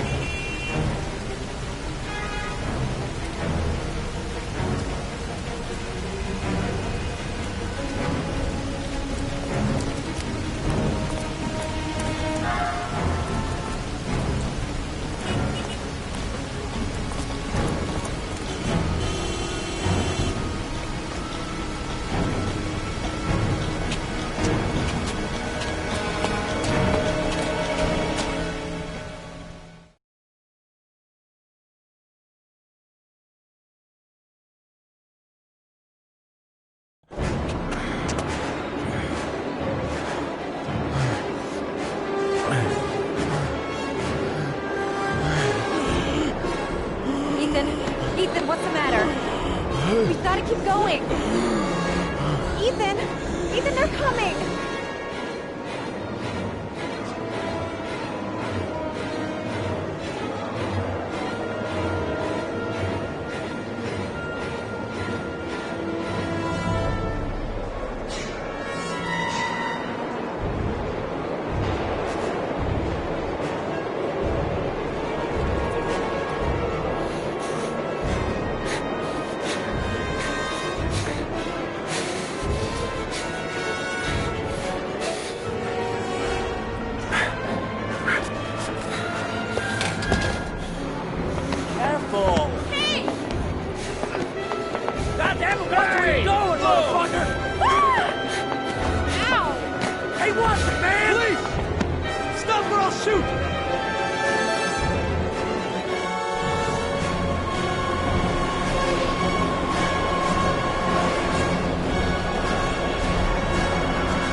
Less than an hour ago, we heard from the police who have identified the man thought to be the Origami Killer. Ethan Mars, father of the kidnapped victim Sean Mars, is on the run and should be considered armed and dangerous. A police manhunt is now underway, and they hope that they will soon be able to announce the apprehension of this dangerous lunatic.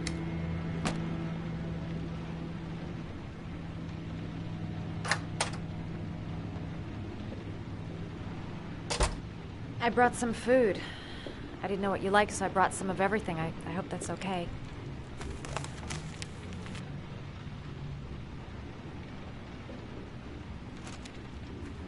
Why are you helping me, Madison? You know nothing about me. You could have been killed. I don't know, I guess it just seemed like the right thing to do at the time. You needed help, I helped you. You were all over the news reports, Ethan. Every cop in the country will be hunting you. They say you're the Origami Killer. Is it true? Are you the killer, Ethan?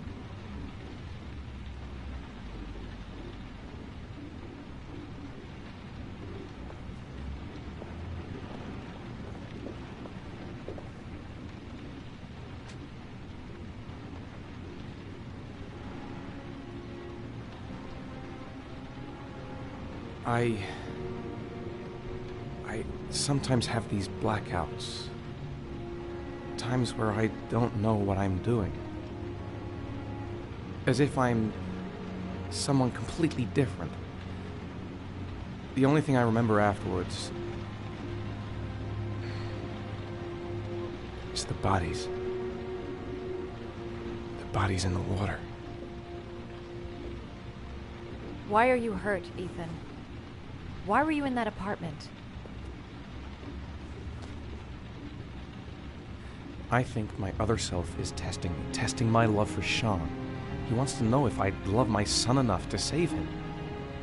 That means there's some part of me that knows where Sean is. But the only way to find him is to go through these trials.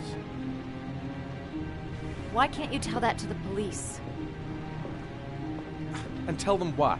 That I'm a schizophrenic who drowned his victims and has kidnapped his own son? They'd never let me go, and I have to stay free to save Sean.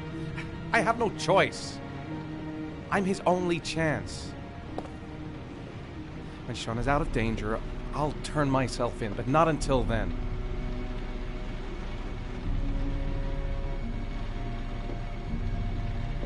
You can't keep going like this. You're destroying yourself, Ethan. Finding Sean is the only thing that matters. There has to be another way. You don't understand. Time is running out. Sean will be dead in a few hours. I have no choice.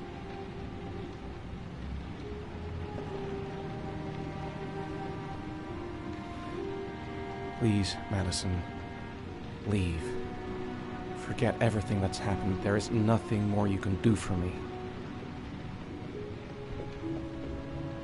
If you want to help me, leave. Leave me to do this on my own.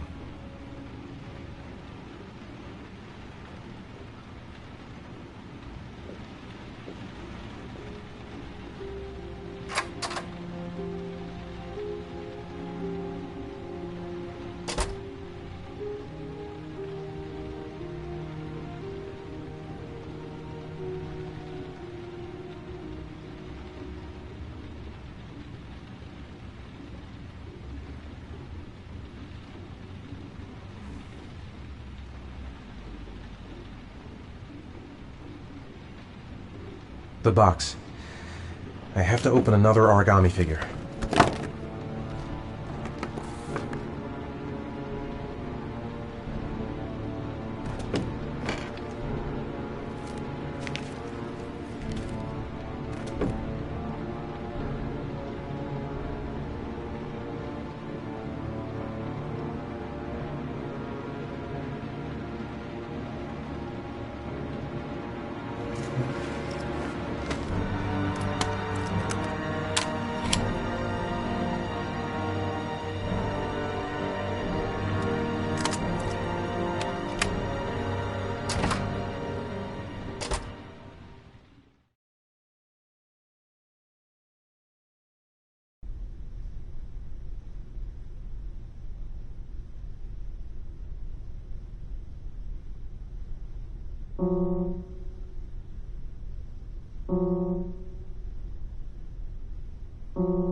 Your vodka, sir. Thanks. You look preoccupied, if you don't mind my saying so. Problems with the investigation? Blake is convinced that Mars is the killer. Not you. I thought there was some evidence to that effect. That's true. But it just doesn't make sense. His psychological profile doesn't fit. Neither does the geolocalization. I can't see this father drowning 8 victims before kidnapping his own kid. Mars is not the Origami Killer. I'd stake my life on it. Then who is? I haven't the faintest fucking idea. Maybe you should review the evidence in your possession. That's just what I was thinking of doing. Oh, one last thing, sir. You should be careful not to overindulge in you-know-what. It can be dangerous. Very dangerous. I'm trying to keep a handle on it, but that's difficult. It gets more and more difficult. It'll end up killing you if you're not careful. That would be most unfortunate, sir.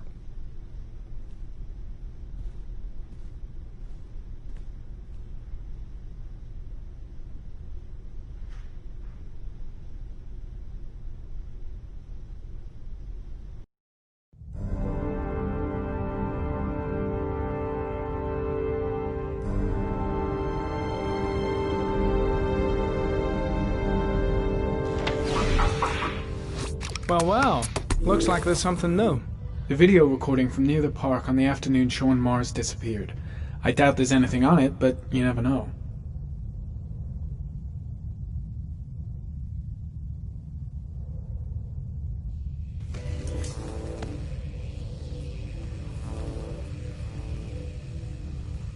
A Chevrolet model corresponding to the tire prints passed at 1602 heading for the park, when in the opposite direction at 1637.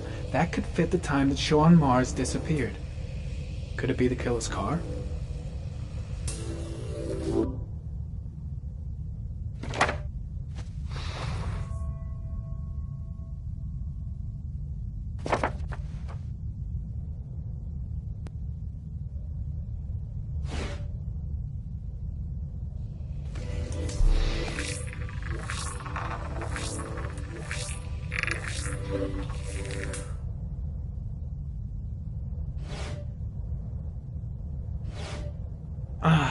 Pity we can't see the driver's face.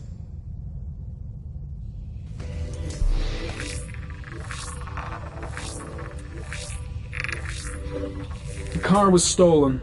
Let's see. A certain Jackson Neville was suspected of stealing it, but the charges were dropped. Not enough evidence.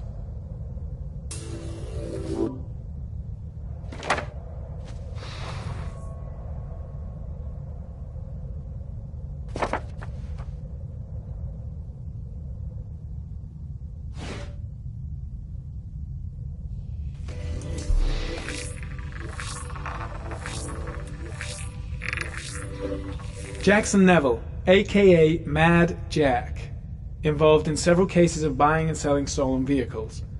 Considered to be very dangerous. This guy might have provided the killer with a car. It's a pretty slim lead, but it's all I have right now.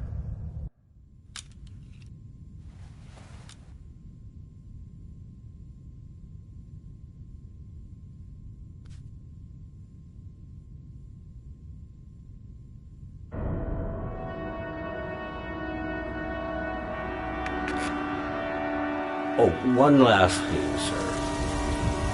You should be careful not to overindulge in you-know-what. It can be dangerous. Very dangerous. Shit, it's coming. Trypticane. The tube is on the bedside table. All I need is to take some, and the pain will go away. I should resist. This is gonna kill me. I know I can resist. I just need to stay in control and do something until it goes away.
Manfred! Manfred! Anybody home?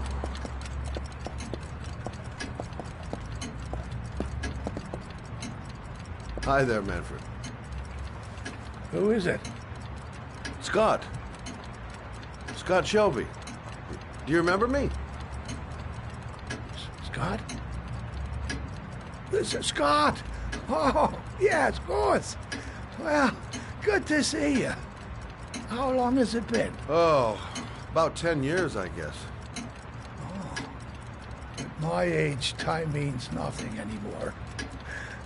I repair clocks, but I try to forget about time.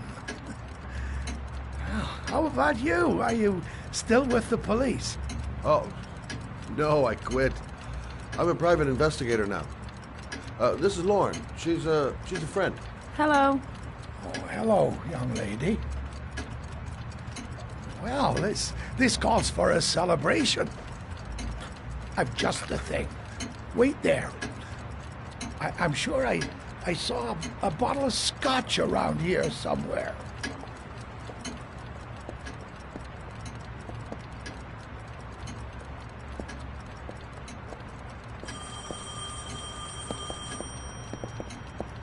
Do an old man a favor, would you, Scott? Tell them to call back this afternoon. Sure, no problem.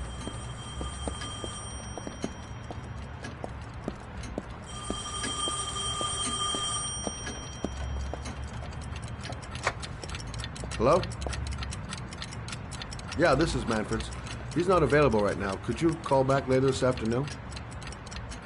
Thanks.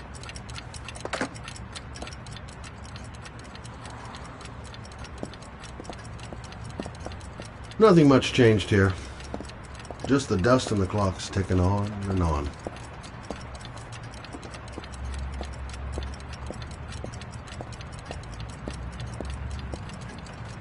Well, to old friends.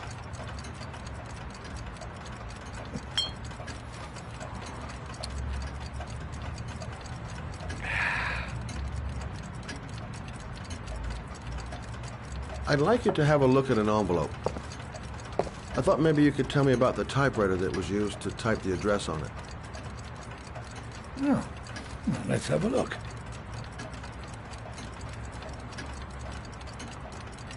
Now, could you pass me the magnifying glass from behind the counter, Oh, sure, please? I'll get it. My eyes are beginning to fail me.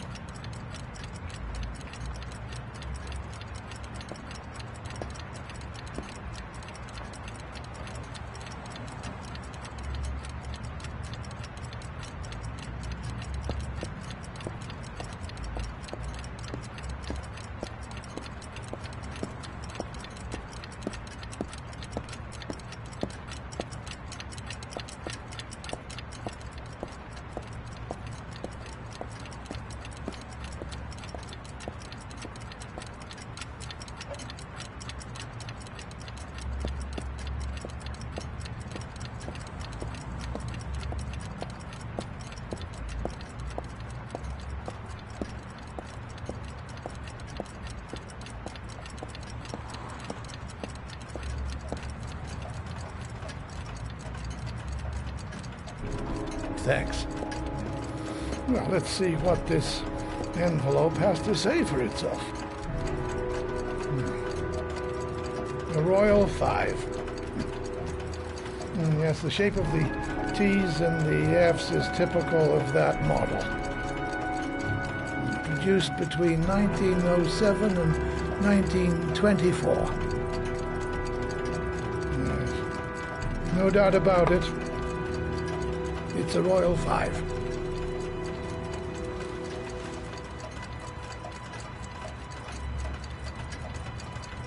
These typewriters, are they rare? No, they're fairly common. I'd say many folks have one gathering dust in an attic or in their cellar. Do you keep a record of all your clients? Oh, yes, indeed. At least the ones who pay. Any chance I could get a peek at that? Yes, of course. I keep my account books in the office. If you're not in a hurry, I have a list of all the clients who ever bought a Royal 5 or had one repaired. Yeah, that would really help us out. Delighted to help. Give me 2 minutes, and I'll be right back with the list.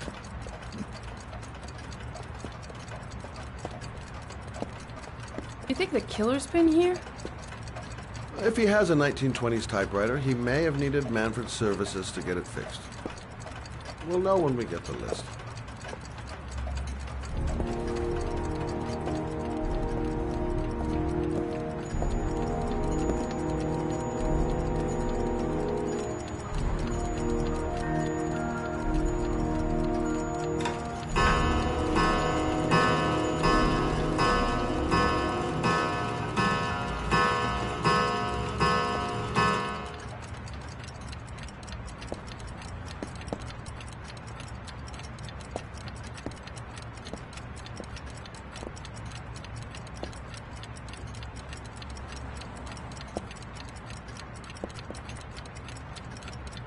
Been a while since Manfred went into his office.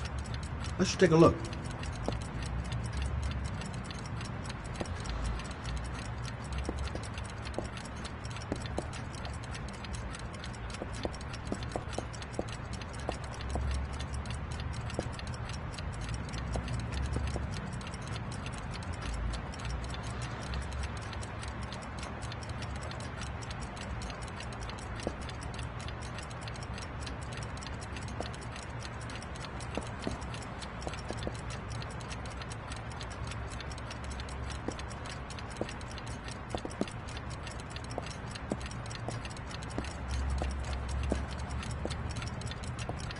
Lauren thinks she's about to find the killer.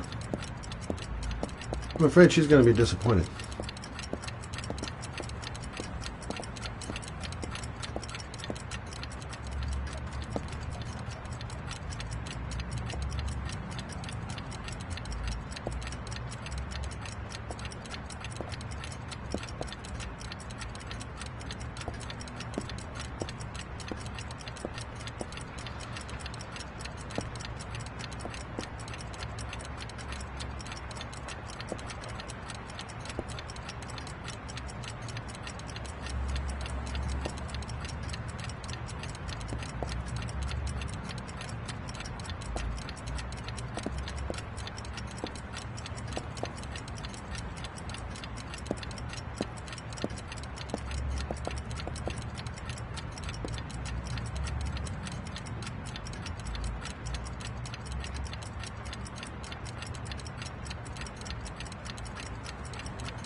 Been a while since Manfred went into his office.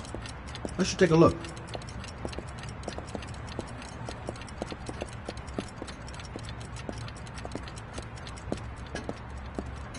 Hello? Manfred! Hello?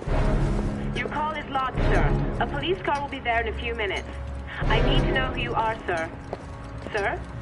Hello?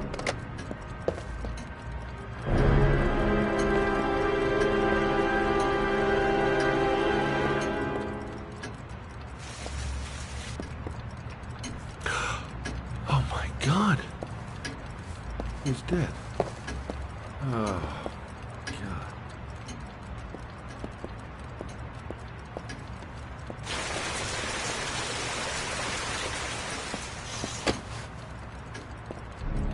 Scott? Oh my God. What are you doing? I'm calling the police. The killer has already called the police. I think he wants us to be his scapegoats. We gotta get the hell out of here. What do you mean? We have nothing to do with his death. We were just here when it happened. Look, we're running out of time to find Sean Mars. The last thing we need is 24 hours in a police station explaining this whole thing. Well, so what do we do?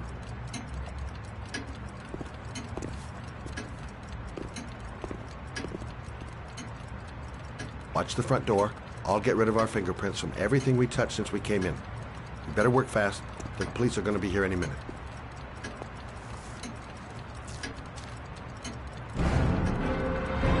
What are you doing, Lauren? If someone comes in, we're going to be in trouble. These are Manfred's account books. He must have been looking for owners of royals when he was killed. Forget it. We got to get out of here fast.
Much longer?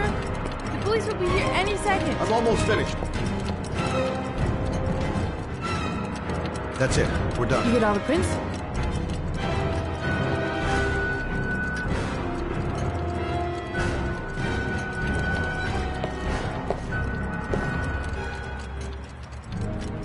I got what I got. It should be enough to prevent them from finding us.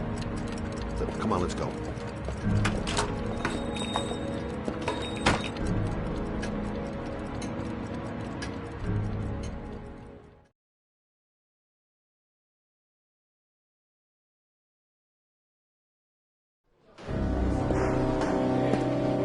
So, you claim the victim was killed while you were in his shop. Yes, he went to get something in his office. A few minutes later, I went in to see if he was okay. That's when I found him.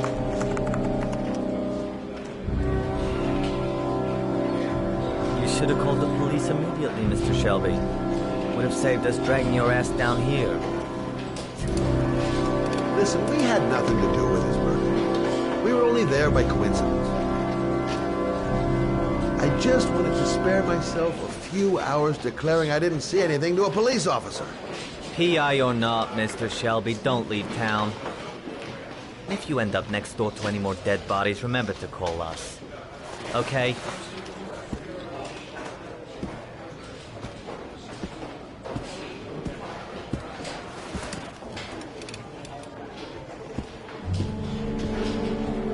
Well, well, Scott Shelby. You in trouble again?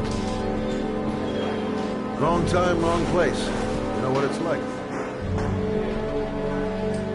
Don't sweat it. I'll take care of it. For old time's sake. Thanks, Carter. I owe you one.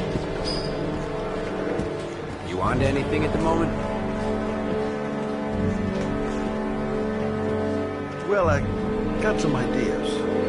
Nothing concrete. Well, if it goes beyond the idea stage, you tell me about it, will you, Scott? Sure.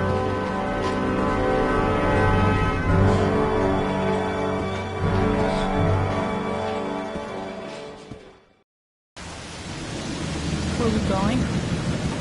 I'm taking you home. This is getting way too dangerous. No way. We were partners, remember? We had a deal.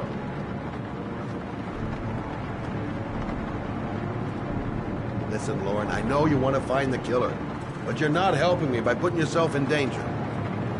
I'm not a child. I know what I have to do. I want to find my son's killer. You're not going to stop me.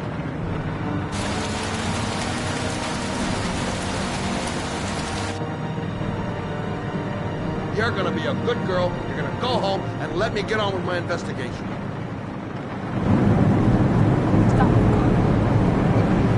Stop the fucking car!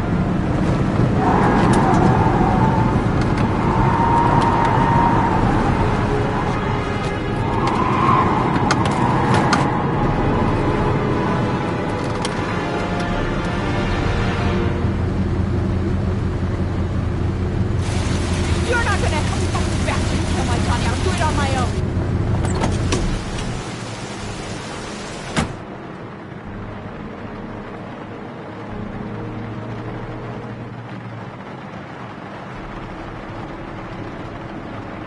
This girl's stubborn as a mule. She doesn't let up, with or without me. I can't just leave her like that. She'd do anything to find the guy who killed her son. It's all my fault. I should never have let her come with me.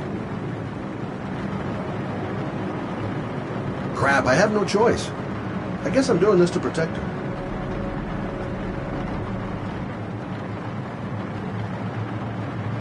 Such an idiot. I better catch up with her.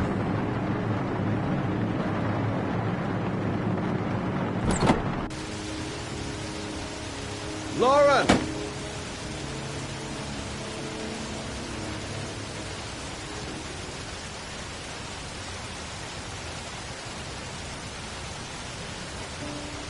I miss him.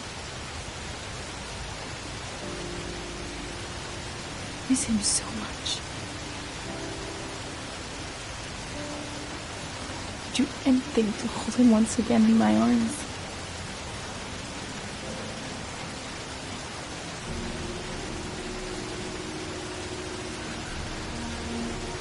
I'm sorry. I shouldn't have talked to you like that. It's just that I wouldn't want to see you get hurt.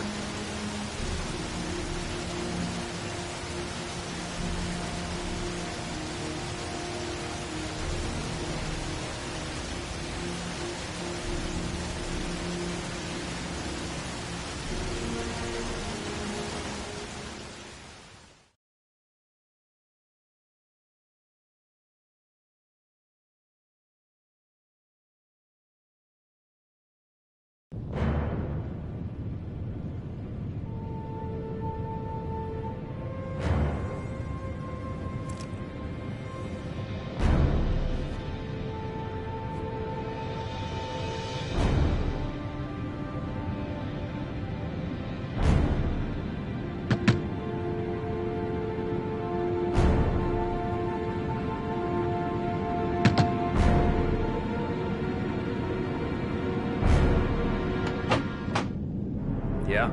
What do you want? Oh, fuck it. I said 1,000 times that I don't want any junkies at my door. If you want to score, man, you gotta fucking call first. Come on. Beat it.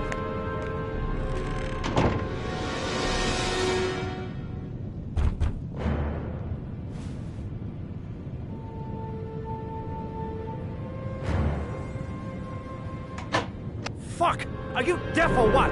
I said get out of here! You're gonna cause me trouble, and I... Hey! Take it easy, man, huh? Keep cool. What do you want? Dope? Money? Tell me what you need. I'm sure we can make a deal, huh? God! I'm gonna blow your brains out, you son of a bitch! Coming to my house and steal my dope? You're gonna be shooting up in hell, motherfucker!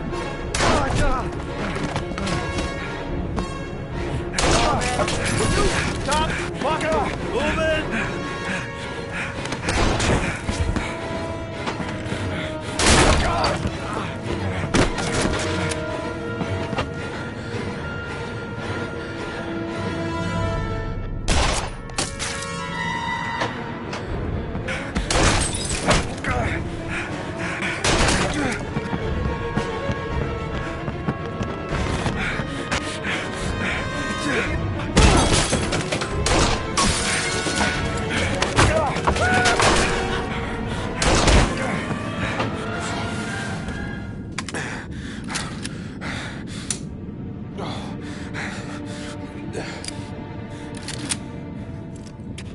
Hold it, man. I give you whatever you want. Got dope? Got cash? You want some dope? Please. Please don't kill me, man. I got children. These my girls, see? This one's Sarah. And the little one, that's Cindy. Please, man. I want to see them again. Please. Please don't shoot. I'm a father too. But I have no choice.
Matt, it's Sam.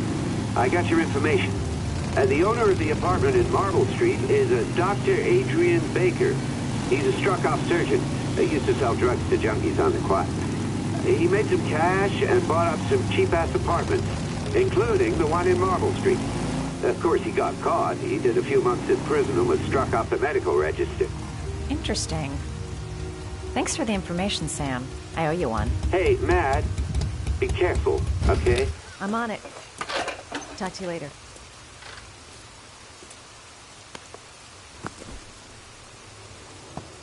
The owner of the apartment where Ethan cut off his finger lives here.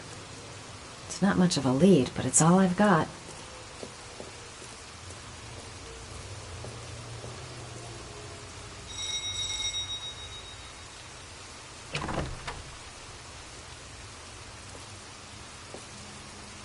Hi. I was told that you could get Bitropin without a prescription. Sorry, you were misinformed. Goodbye. Hold on. I really need your help here. I can pay. Well, why didn't you say so? Please come in.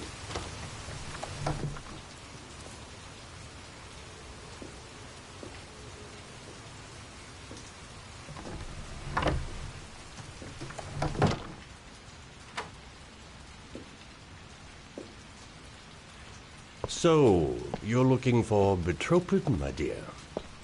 Are you having trouble sleeping? How much do you need? I don't know, about 3-4 boxes. Well, no, that shouldn't be a problem. Would you like a drink? I was just about to have one. No, thanks. Well, alcohol helps take the edge off the pills, don't you think? Anyway, we should drink a toast to our first deal.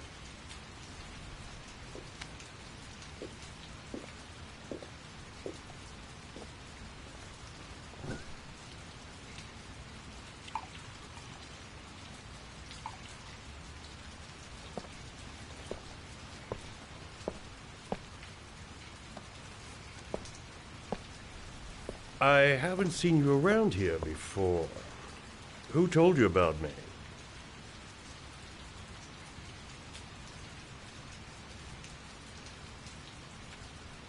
It's a tight neighborhood. People talk.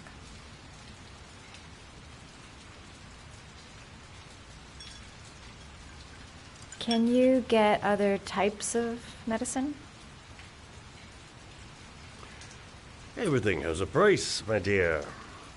What about you? Do you have a price? Forget it. I'm not for sale. I heard you had some apartments for rent. I'm looking.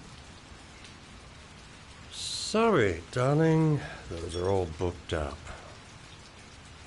Shame. I was looking for something around Marble Street.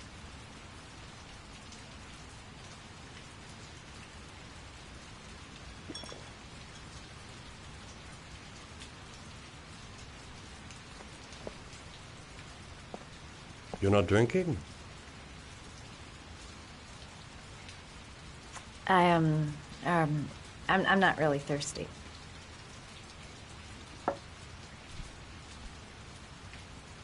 I'll get your prescription.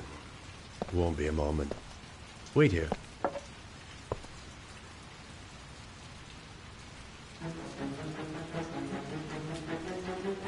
That guy gives me the creeps. I better take a look around to see if I can find anything before he gets back.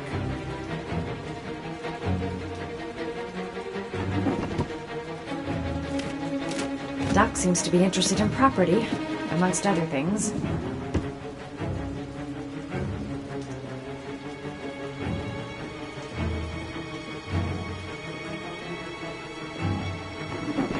Looks like he retired a bunch of medical supplies on his way out.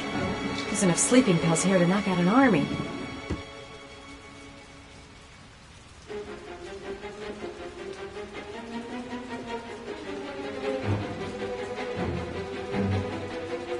Could the doc be the Origami Killer? There's something about the way he looks.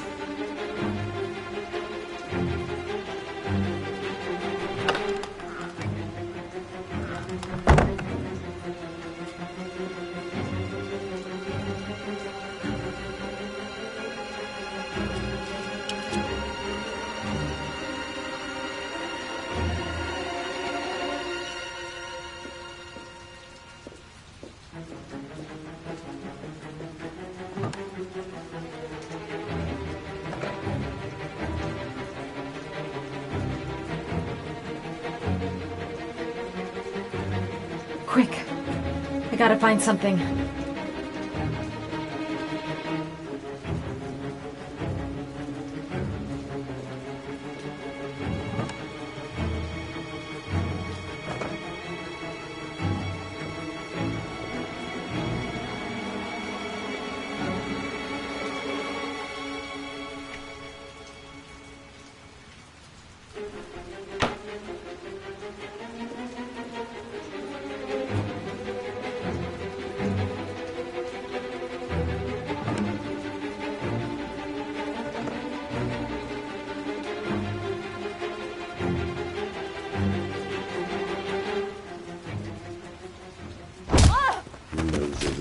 Ferret.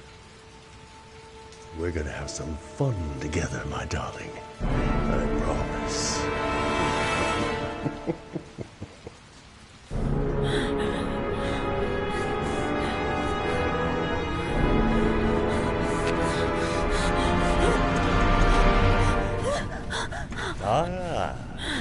Say hello to Matthew. He claimed he had come for the census. Another one of those goddamn government spies. So, you're interested in my Marble Street apartment. I rented to my friend Paco, you must know. I have no idea what he does there. Maybe that's where he fornicates with his dancers from the Blue Lagoon. To be honest, I don't give a damn. Just as long as he pays his rent, he can do whatever he likes. But enough with the chit-chat. I miss surgery, you see, so I take every opportunity to practice. I don't have any instruments here, so I use whatever comes to hand. I hope you won't hold that against me. Hold on. This might sting him.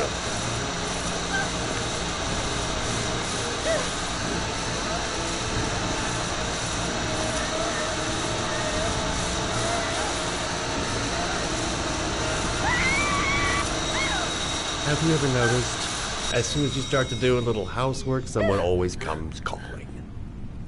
I'll get rid of our visitor and be right back.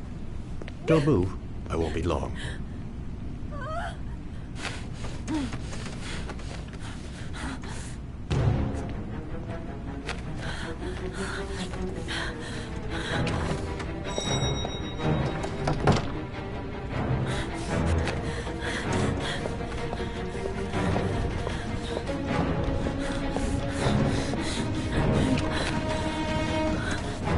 Hello, sir.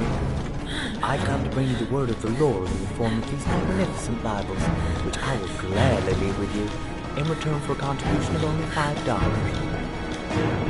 No thanks, I love it. Come now, brother. I cannot believe the word of the Lord is of no interest to you. We, his humble flock, should walk in his steps, for St. John has said. Thanks a lot, but I don't need it. He does not read the Bible in these times of violence and hatred. Holy Scripture will bring you peace and tranquility anytime you need it. All for mere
Mad Jack is suspected of stealing the car I'm looking for. Might be worth asking him a few questions. Feeling sick, got the sweats, hands are shaking. Hope this works out all right.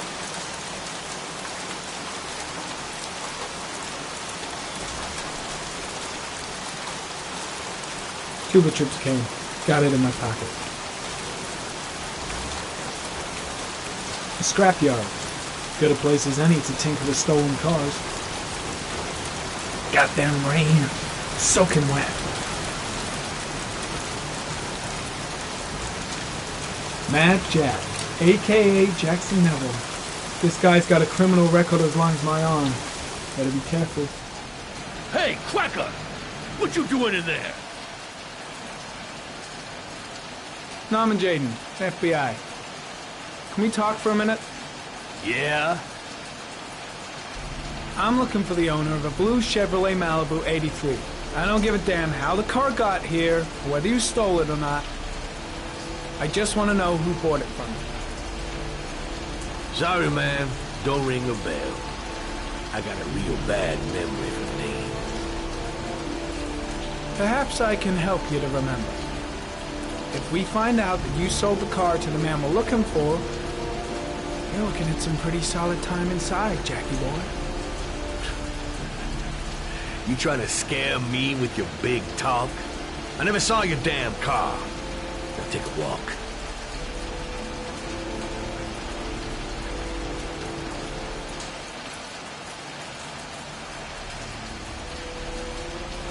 Not much help, this so-called Mad Jack.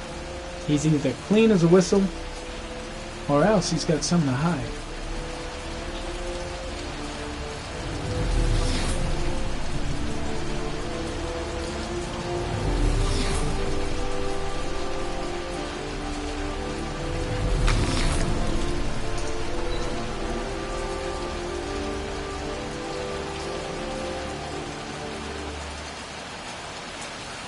Same brand of tire as the car I'm looking for. Is the killer's car being here?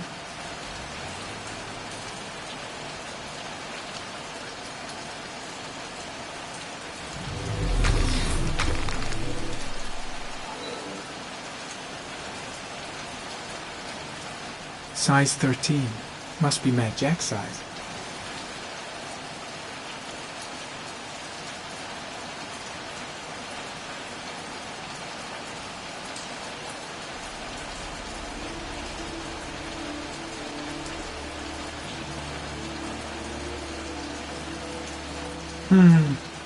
Not the car I'm looking for.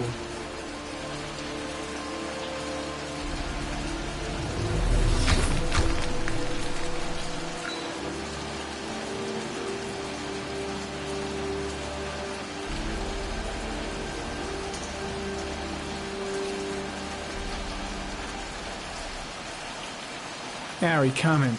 Traces of orchid pollen in the air inside the garage.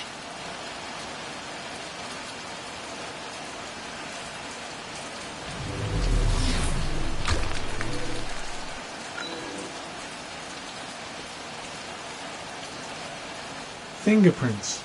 Probably Mad Jack's.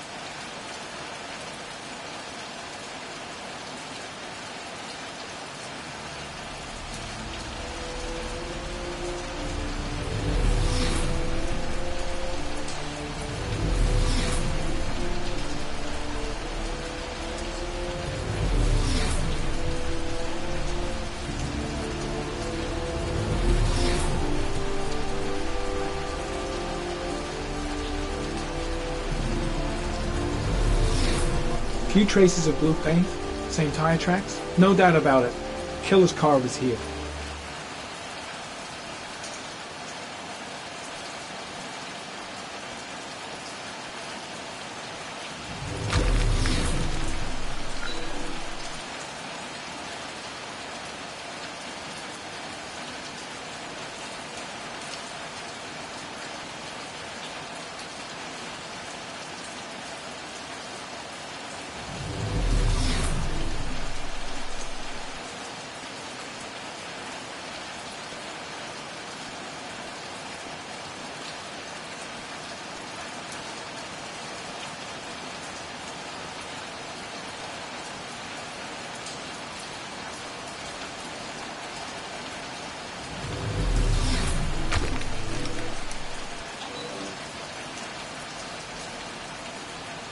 Blood? Now why is there blood here?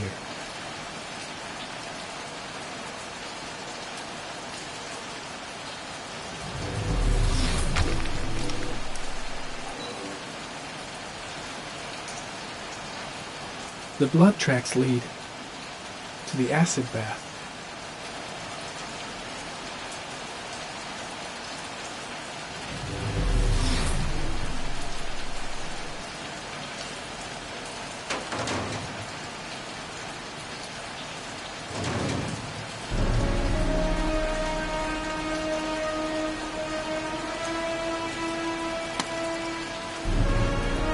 One of your cop buddies asking too many questions. I had to solder up his little mouth. Hands on your head, pig. I ain't got time to be playing around with you. Let's just get you out of sight and finish you off.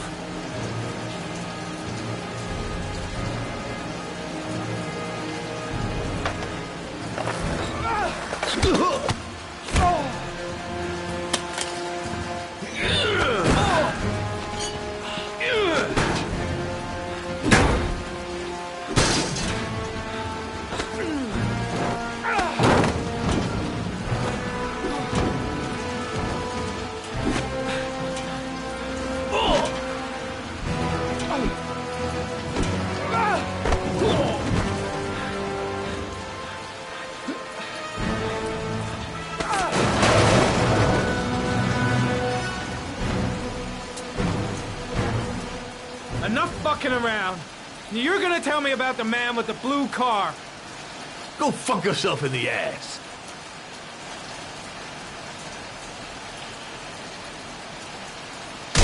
Damn!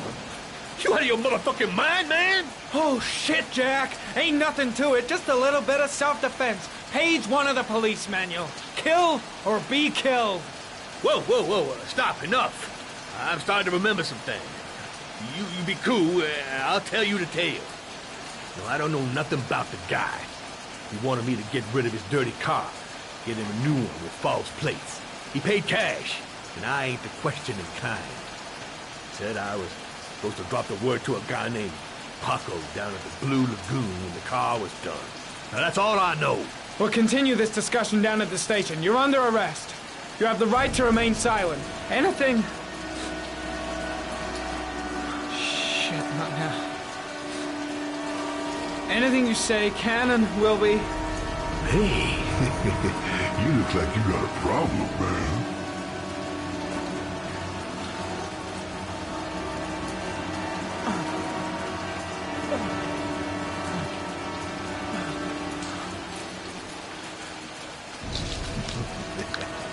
What?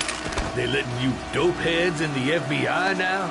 God bless America. Now I'm gonna give you a little help with your drug problem, Mr. 5-0.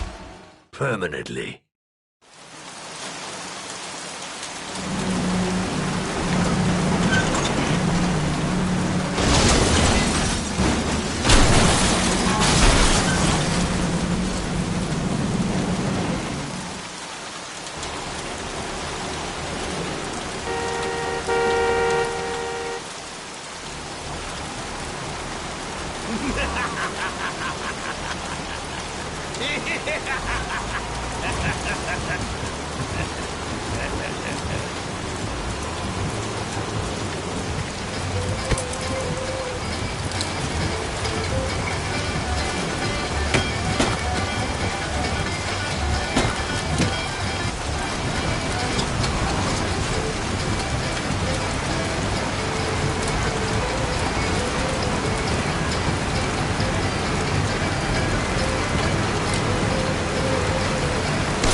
So, you think the Origami Killer killed Manfred?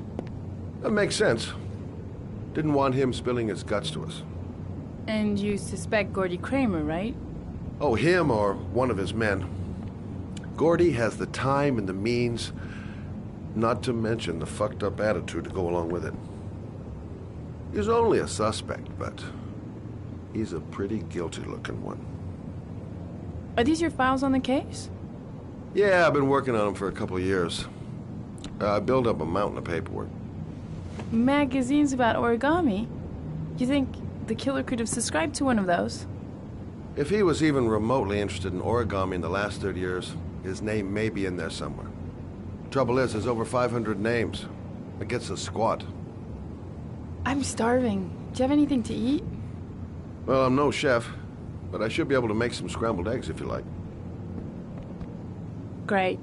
I'm soaking wet. I need to warm up a little. Is it okay if I take a shower? Be my guest. Go to my bedroom. It's the next door. Oh, I'll cook up the eggs while you're under the shower.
Eggs should be ready by now.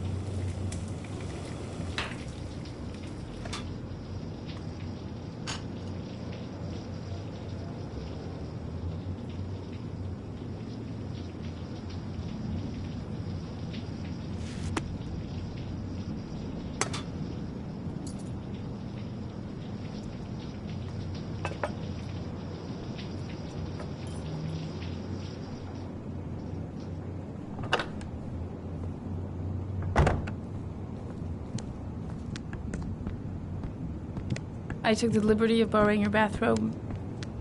Looks better on you.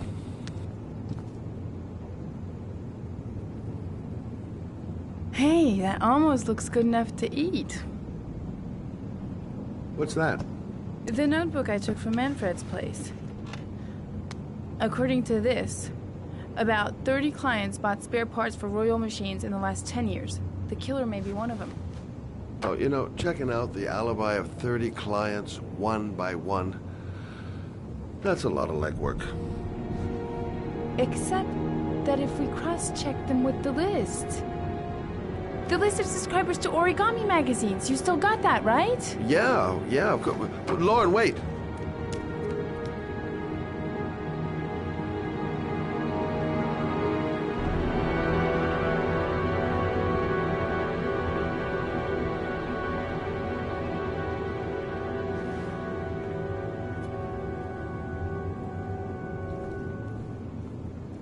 If the killer really used a Royal typewriter, and if he subscribed to an Origami magazine, his name should be on both lists.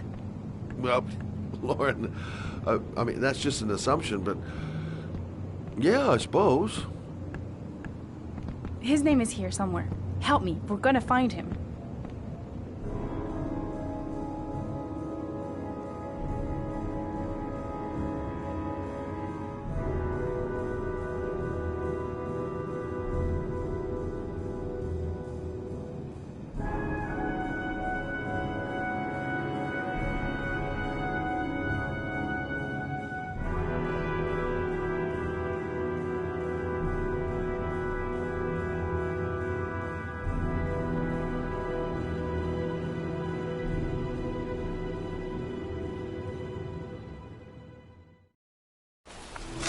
The only guy whose name was on both lists died when he was 10.